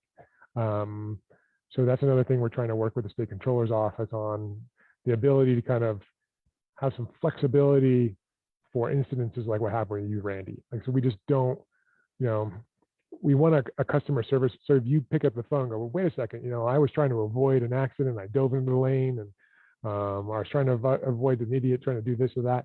We can actually, see that, or, we just, don't, I think it's going to be up. We're trying to create guidelines for customer service representatives to be able to waive those, because we just don't want this to be some sort of like completely punitive program where, it's not allowing people just to react to a traffic incident in front of them. And then all of a sudden you have a $150 fine to pay because you were trying to be safe and use the lane as like a refuge. So I think that's why it's kind of being pushed out. So we're working with those people right now on those kinds of things. Thanks. Mhm. Anything else? Yeah, I don't know if you can answer this question today or not, Nick, but every time we think about lane violations and we talk about violators and safety problems on I-70, I think about all the first responders in Clear Creek County, and the costs that we have associated with responding to accidents that are caused by the types of activities that this policy is designed to reduce. And I'm always curious, is there a chance now or sometime in the future, how would we proceed with the conversation around whether it's appropriate for some of Clear Creek County's first responders whose costs are driven by this activity we're talking about to have those costs offset by these revenues that are generated by that activity? I have to talk to our attorney general about that to see if there's a way that we could maybe have some sort of IGA where, I think that's a board conversation that we have to have, my board. And I think from some discussions I've had with board members, I think there's an opening for that. Two, whether or not there's some way, Tabor wise, where IGA wise, where how we can legally make that work. I think that's a discussion that should be had in the future. Definitely. Okay. So I can start kind of looking into more of the legality of it. But yeah, I think, but hopefully, as time goes on, as you're saying, the fine revenue goes significantly downward. And whether how we share those costs or how we allocate those costs, maybe on a percentage basis, so it would hopefully be a declining revenue source. Yeah, definitely. Just like the nicotine tax and everything else. Yep. So, okay, thank you. And what's motivating the conversation over here is, a little more than run-of-the-mill fiscal responsibility. I don't know if you were watching earlier, presented with a budget that's $2.9 million underwater. Clear Creek County has been in a position, thanks to the Henderson mine, to not have to look carefully at all this stuff in years past, and we are not in that position today. So we're turning over every rock and asking about every dollar. So thank you. Yeah, we're in the same position, but I think I'm I'd like to help out. Go ahead. Sorry. No, I agree. I think, and if there's a way we can help out, I think we should, because I think it's, I think it's been a topic of conversation everywhere from in our CSS meetings on our projects to this collaborative effort. And I know Amy's been a champion of this for a long time, in particular. And that is that, we're a tiny county, and with a lifeline running through us. And so we're treated like we're somewhere caught in a no man's land, whether at DRCOG or anywhere else, that we are stuck between being perceived as an urban area or a rural area. I can tell you that the rural areas to the west of us think that we're just part of Lakewood, and everybody in Denver thinks we're somewhere up in the mountains or something they go through on the way to get to the mountains. As a result, we have, it's hard to complain at DRCOG that we don't get enough transportation funding in this area when they're screaming and yelling because of all the money dumped into I-70 over the last 10 to 12 years or something like that. At the same time, down at DRCOG, there's all these funds that roll through them that help them take care of their major municipal thoroughfares, kind of like our county thoroughfares. And yet we have we have very little that comes to us other than HUTF funding, which is just a microscopic little piece to help us keep our roads up and our bridges, which are pounded to death by the overflow from this interstate. And we have a totally different economic dynamic than do Summit and Eagle County and Grand County to the west of us, or the MPO counties in Denver, which we are not. We're non-MPO, as you know, Nick, member of Dr. Cog. We're left in a really tough place, and we're trying to, what George is referring to is, you know, how do we come out of this hidden corner pocket that we got stuck into, where we don't really have those external funds able to help us in a way that they should relative to the amount of traffic that's coming through us to aid and abet an economy on one side versus a desire for mobility on the other end, you know, coming from the other direction. And it's a real important thing. And that's why we brought it up over and over and over, ever since we brought up the funding for the Floyd Hill project as an example. That was from our first meeting on, that's been a topic of conversation. And I hear that there's lots of legal reasons why we can't, but we need to find a legal solution where we can, so that we can maintain our roads in this county to be safe for everywhere and not just on I-72. And that's why this funding issue comes up. And CTIO seems like a perfect, the former HPTE to be a perfect place to have that kind of conversation. Yeah. Yeah, we're no longer the high power takeover of everything, like Cindy said. Yeah, right. Yeah.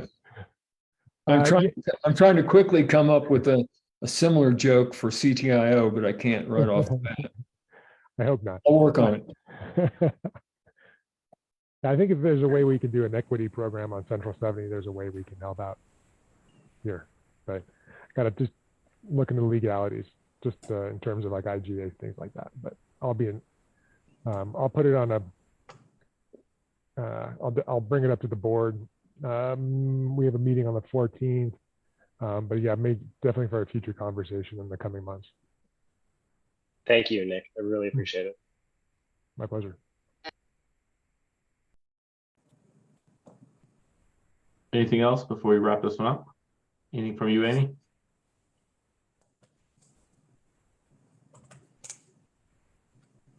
All right. So I think we only have the Fortinet firewall capital request that we passed over earlier today. Is that correct? All right, so I'll turn it over to you, Beth. That is correct. I'm going to turn it over to Beth and team. All right. Hey, everybody. We brought this to you a couple weeks ago when we talked about budget. We did have this in our capital request for 2023. And we are here to emphasize the urgency and need to renew our firewall system. As we stated before, the firewall system we're on right now does expire in February of 2023. There is an 8-week lead time. We did price the firewall through 3 different companies to try and get the best number we could. Just as a reminder, this is 2 large firewalls and then 10 smaller firewalls at our outside facilities. So it's not just one box, it's 12 boxes. So this is one of our most important assets. I don't think I need to share with you how important the firewall is to a county network. And we are just expressing urgency in obtaining this, given the lead time it takes to actually receive the system and get it uploaded so that we stay fully protected. So Patrick is here from the Axiom Group, and we're here to answer questions if you have any about the firewall system. I have a couple questions. My first question is just a clarifying one. When you say that the firewall expires, I think what you really mean is the factory warranty expires. Can you confirm that? Correct. Yep. Okay. And then just like the factory warranty on my 2018 Subaru WRX sadly expired, that doesn't mean that the firewall is no longer functional or can't be maintained or repaired if needed. Is it also true? Correct. Yep, that's true. Yep. Okay, so with all that said, I fail to see the urgency to take action on this one before we have a chance to really investigate what else we need and what our longer term approach is for IT. My expectation is, I mean, it's certainly a great solution. I've done a good bit of investigation, and just like you can drive in a Volkswagen or in a Lamborghini or Ferrari, firewalls have a full range of capabilities. Whether or not we have more than we need in this firewall, I suspect we probably do. I think that's maybe a conversation for a later date, but in light of the fact that there really is no urgency in my mind around continuing with the solution we've already paid for, that's probably the direction that I'm leaning toward. One thing I think would be nice for maybe the leadership. So one victory of this year is we've started a cybersecurity committee involving different groups. And it might be nice for the board and the administration to participate a little bit because OEM, I don't know if Suzanne's on the line, but the NCSR is another audit of many audits that we have to do. But it'd be nice to maybe communicate some of these things because the Subaru model is totally correct. If something breaks, that's why we have two of them. If one breaks, we can have the other one to keep things up for continuity. But it does increase the risk of downtime. And we are trying to, part of this cyber committee that we're trying to do is to offset a lot of these cyber costs with grants, like other counties are doing, and building plans and being compliant for these things. And so we don't want to fail the NCSR and not be able to get OEM grants, for example. So it might be nice for us all to participate in the coming months as that comes through. But I think the NCSR is due pretty soon. So anyway, those are good examples of grants and things like that require up-to-date next generation firewalls. Awesome. So just to be sure I understand, that useful information you just provided doesn't really have any bearing on what decision we make right now, correct? It basically comes down to that we wouldn't be here if it wasn't pretty critical. It is, letting your firewall warranty expires, lets a lot of the software updates expire. Some of the research you may have done highlights. Hold on a second. I've never heard that before, that when the warranty expires, you're unable to do software patches. Are you sure that's true? It doesn't depending on the software. So virus definitions, you lose certain subscription services. So a lot of these firewalls have software updates and then subscription services. So it's these firewalls, like versus just basic firewalls, you get up-to-date virus definitions, up-to-date intrusion prevention definitions, up-to-date zero-day protection, up-to-date web content filters. Those are subscriptions that come through on these firewalls that do expire when these things go. So are you saying that it's impossible for us to secure additional subscriptions or to maintain that by paying more money and not having to completely replace our entire system? I don't think that's true. Repeat the question. I believe we can pay a much lesser amount of money to maintain our access to virus definitions and to be able to maintain the system we have outside of warranty. Yeah, I think we can definitely keep updating warranty or virus definitions. They're do come end of life and stuff like that. So, but yeah, I think we can definitely do that as well. Though we'll have to put some more money into some interfacing as well, because one of the drawbacks is that we don't have up-to-date 10 gig interfaces so that we can run our new internet, for example. So those are things as well. So my question, I guess, relates to, and Sean, thank you very much for those analogies. They're helpful. The two things I see off the bat are, if this firewall continues to work, even though our subscription has expired and we're still able to use it, there's no guarantee that something's going to go wrong. And if it does go wrong, the difference is that we don't have the support of the subscription service for maintenance, replacement, whatever, the warranty, if you will, on the Subaru. And so the two things, so to use another analogy, it's kind of like, well, if your insurance expires, now you got to pay for your repairs, or if it's medical insurance, we don't just have a copay anymore. We got to pay for the fix. And then the second thing that I see is when I read the memo is that talking about the lead time on getting these things because of supply chain shortages, et cetera. How is that actually impacted by whether you have insurance or not? Insurance doesn't really change how the supply chain operates, does it? In terms of, no, insurance doesn't affect the supply chain. Yeah. Or our firewall, in the case of this firewall, it doesn't necessarily change. It doesn't necessarily change what the down. How is our downtime to repair the problem with the firewall impacted by whether it's covered under a subscription service or whether it's covered under our ability to pay somebody to create the patch. Yeah, I mean, so it's pretty proprietary hardware. So that's what these things are, is these major vendors are proprietary. So we have backup hardware, but depending on the age of the life of the firewall, it kind of depends on that answer. A lot of this is, I think the big deal is proactivity versus reactivity. It's good to say this on the public forum too. It's just because, I do think that these costs are very, very, very high, and there's ways to do some of these things, but these life cycles, a lot of this stuff predates the IT department, firewall life cycles, server life cycles. But, the IT department, when Axiom took over, the IT department was broken in shambles and didn't have an IT director, didn't have some people started. And so I think what we're trying to do is more with less. I've participated in some of the other meetings here and trying to leverage the tools and the software to do it right. And I think what it looked like is these were purchased in 2018, and like to get proactive on some of these life cycles. It's just what we're looking at, but we can always continue to kick these cans down the road, but they do increase risk as these things get older.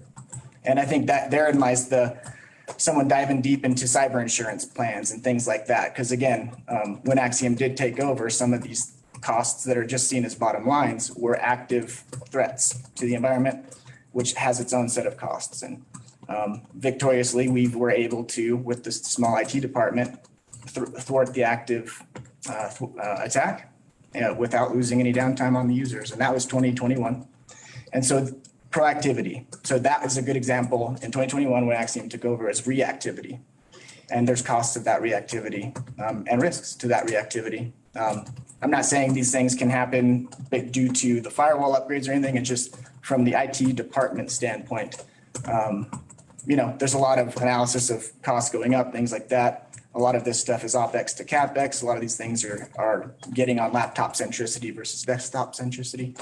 So these are things that all take more capital costs, but yeah. So whether we're going to be in this situation again in the future someday with software expirations as well. So just whatever you guys believe is a healthy software lifecycle.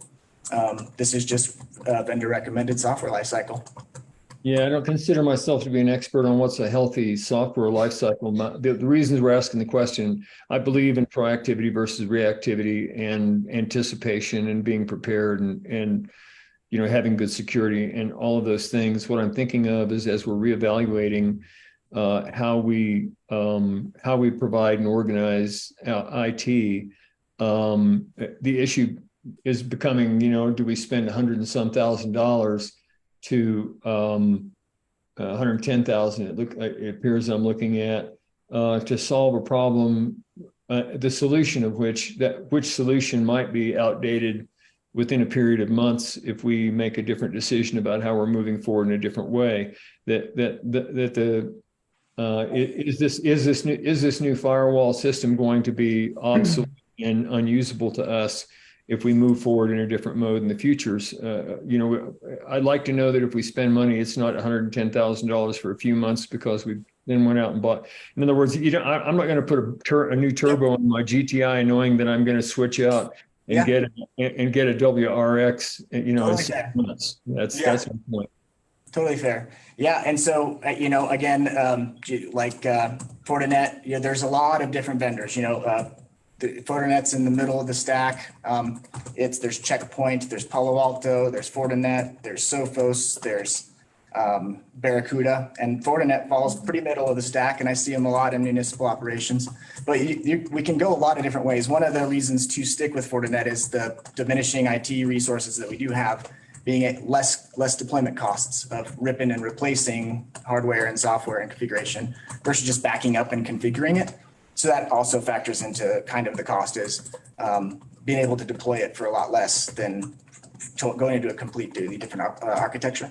Does that answer the question? Yeah, as well as I can understand it. Thank you. Yeah, one piece of context that you may be lacking, Patrick, we had an earlier conversation about IT when I think you hadn't yet joined us. And when you talk about doing more with less, that in many ways flies in the face of the empirical data because the IT budget appears to have doubled in the last 5 years. So whatever we're doing it with twice as much as we were doing it before, not less. Has the county grown in that time?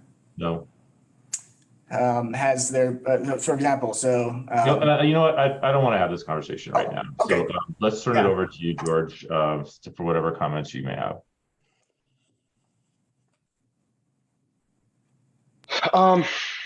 Yeah, this is a tough one. Sean, I really appreciate you looking so carefully at this stuff. And I agree, we need to carve out the ability to look holistically at our IT system and its budget. I would hate to see us in the meantime, accept some risks in the meantime. And what I'm hearing is that if we don't order this hardware now, it won't be delivered in time for something that's going out of service to be replaced. And what I'm hearing is that will impact our competitiveness or maybe even eligibility for grants. What I'm not hearing is specifically which grants those are, whether we're planning on applying for them, how much they're worth, what the matches are, those kinds of details. Some people accuse me of being a micromanager, but those kinds of details can be persuasive. I agree. And I presume you're saying you agree that I can be kind of a micromanager. No, I think it's great. I think you guys' involvement, I don't know if Suzanne's on the line too, but just getting you guys involved with some of the audits that we are exposed to is huge because it's tough because we're a small county, but there's regulations and things that are on you guys for certain conditions, preconditions, and there's some qualitative analysis. I've provided some accomplishments to Brian and the team. There's some serious accomplishments that we've had in this time as well. Not only like thwarting cyber attacks, right, but also moving to more progressive technology that we've seen in our audits from our competitors and stuff like that. But I think these things are really important to talk about. And I think getting you guys involved with some of these audits will allow us to have that quantitative or like the qualitative analysis with some of these discussions. And yeah, I think it sounds like we just need to buy time, it sounds like, or figure that piece out. Because the hard part is, unfortunately, these life cycles have predated David, myself, and Beth taking over. And we're just, unfortunately, we have to have some of the hard conversations behind the curve. And and we've been doing research on a lot of the other components. And just would love your involvement, to see some of these things that, Suzanne would need to have some of these things done to apply for grants. And we do have some DHS grants that we're really looking actively to go after and apply to cyber funding. Some of the grants have run out. So some of the tools that we've used in cybersecurity that were through OEM and the Sheriff's Office UASI grants, those ran out this year. And these tools were very valuable for us to do some core cybersecurity. So it's tough, but we do have the committee, and it'd be awesome to have at least one of you guys on it to see and hear the discussions that we're having, because there's some great people, great ideas, and we're trying to offset some of these very, they can be expensive costs. So I guess my question really is the decision that either right now I approve this firewall purchase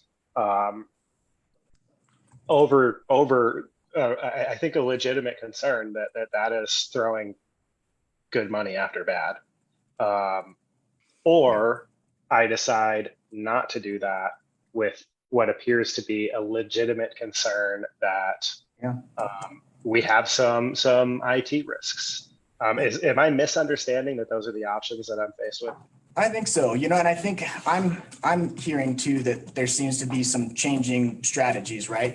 John Bottomley era, there might have been, we need to outsource. Now we might be looking back to in-source. We're looking at some strategies. There seems like there's a moving target on the strategy. So, I do see why it would be hard to approve costs that might change in terms of the strategy. Or in terms of the staffing issues that we might foresee in the coming years, given some of these things. But the hard part is a lot of these things are sized by the amount of users or number of users on the system. So these are things that can help us optimize if we might have a good idea of where the county is going in terms of the budget reductions and stuff like that, because that helps us optimize as well. I wonder, is there? Go ahead.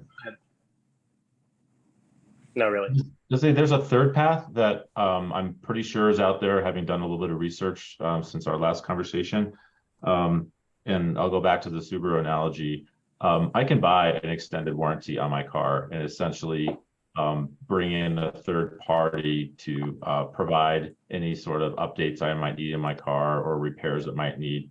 And I'm almost certain that that market exists for the firewall that we have to essentially extend its service life for a period of time. And that period of time could be weeks, it could be months, I don't really know.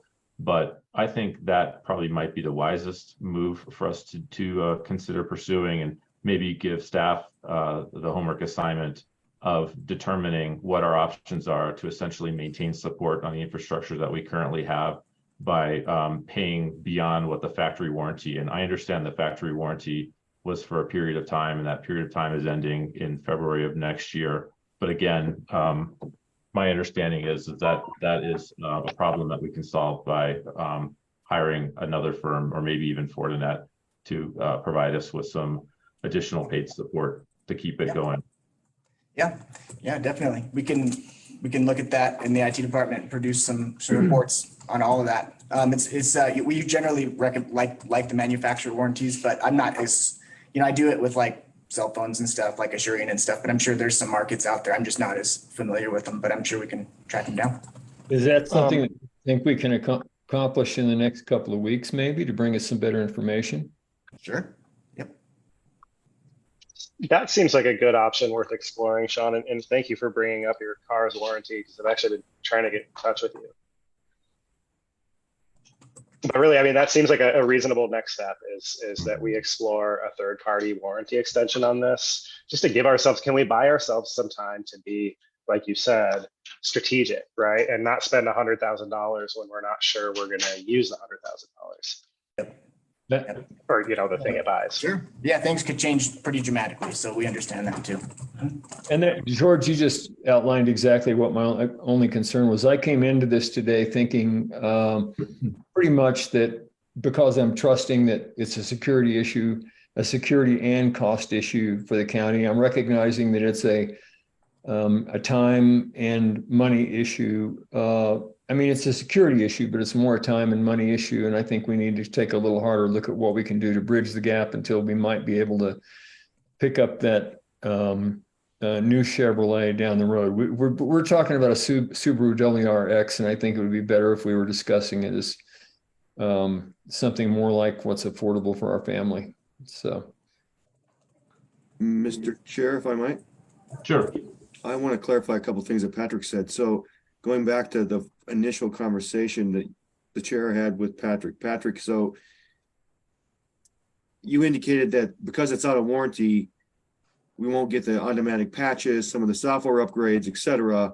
But then the chair asked you, can we go out and purchase those upgrades in a different way? And I think I heard you say yes. Is that what you said? Yeah, I'm not too familiar with like aftermarket warranties and on servers and stuff, but we can. Well, that was my second question. Way back in the beginning, you were talking about software patches and upgrades to software.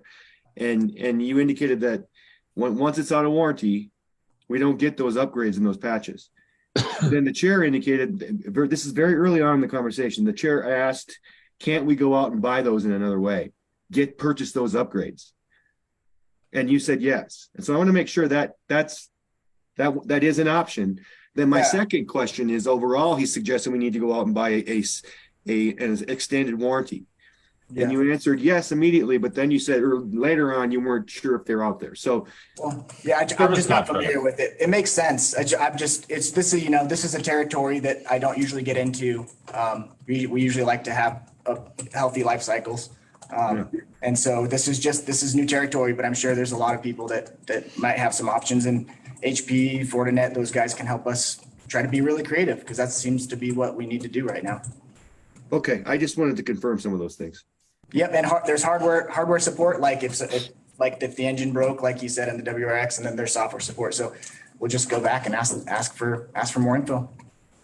And what I think I'm comfortable with based on that is that you'll explore those things and we'll hear back and make a decision then. And the decision then might be, I mean, in my mind, it's still a very viable option is saying we're going to buy this firewall because we got to protect our systems. And that's because we know what happens. Yeah, it's just aging stuff, you know, it's just like your WRX, the more you drive it, you know, these things are on all the time. The longer these things go, the higher the risk of issue is, but we have a backup one. And if we have some extra, you know, it's about having options, right? Options to give us when we have incident. But what we try to have that proactivity to stay ahead of incident. So that's just, that's kind of the differentiation on that. What I heard was that you need to do some more research because that's not an area within which you normally work. And what I heard from Sean saying, a very compelling discussion today, thanks for that, Sean, was that the research that you've done has indicated to you that that's true. And so I would encourage the two of you to collaborate and share information so that we can help get to the bottom line within a couple of weeks and understand better whether it's a good purchase or not. Yeah, I would call it a service. If not, what the right purchase is in order to get that done so that we've got that extended warranty in place in a timely fashion. Yeah, I would probably call it a service contract rather than a warranty, but it's essentially a relationship with somebody who keeps the infrastructure current, who is available to patch it or fix it if something goes south. That's exactly how I understood it. I just used the same metaphor. So. Okay. Brian, do you feel like you have what you need? Yes. Okay, wow. We're at the end of our short meeting today, it seems like. Is there any other topics to cover before we adjourn? I don't think so. Just want to say thank you so much, staff. I know we threw a lot of curveballs in your direction today and feel like we made some good progress. And this is the time of year that we would all like to be relaxing with family, and that's not how it's going to work out for us this year. So thank you for your commitment to, I think, the best budget process we've done by far since I've been here. And I look forward to the end of this conversation on the 20th. And I have one other question. Are we doing any kind of a gathering or a recognition of the holidays from a county perspective this year? We have an actual recognition team that consists of all of our departments and divisions represented, and they're meeting right now to develop a new program. And we asked them to talk about that, and they said, let's not bring everybody together given what's going on with COVID. Okay. Just really quick, Sean, before we close this out, I do have more clarity on my schedule. I was struggling to read it, but now I know. It's been confirmed. I am completely unavailable on the 13th and completely available on the 14th. And by completely available, I mean, please don't schedule it at 8 a.m. I'll be getting in at 2 in the morning. What's the time difference? It's a 3-hour time difference, but I'll be in Colorado and available on the 14th. I just would ask that it, not start at 8 a.m. Got it. I think that's great to hear, because if we can schedule a midday meeting, I'm wide open on the 14th. I don't know what Sean's availability is, but if that gives the sheriff until the 12th or 13th to get with staff, to help develop recommendations for that, to help inform us for that meeting, that would be great. It gives them a little more time to do a little better work. Yeah, I have an all-day in-person EMS system sustainability workshop down at CDPHE all day on the 14th. So I will make myself available whenever it's convenient for everyone else. And just I'll participate via Zoom from there.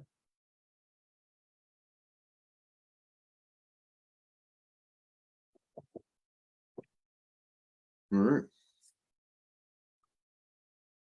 I think I saw a yellow hand up, or was that a thumbs up from the sheriff? I was trying to do a thumbs up, but it only has raised hand. I'm good for the 14th. Okay, perfect. So then, Brian, I guess I'll just leave it to you to schedule the meeting and notice it, and we'll take it from there. Very good. Okay. I think also to coordinate with the sheriff and tell him when you need any information he has so that you can have it absorbed and processed in a timely fashion. Yeah, no later than the 12th. Perfect. Well, thanks again, staff. Thanks again also, or thanks George and Randy for your engagement today. We'll meet again on the 14th. Until then, we're adjourned. Okay, thanks, everyone.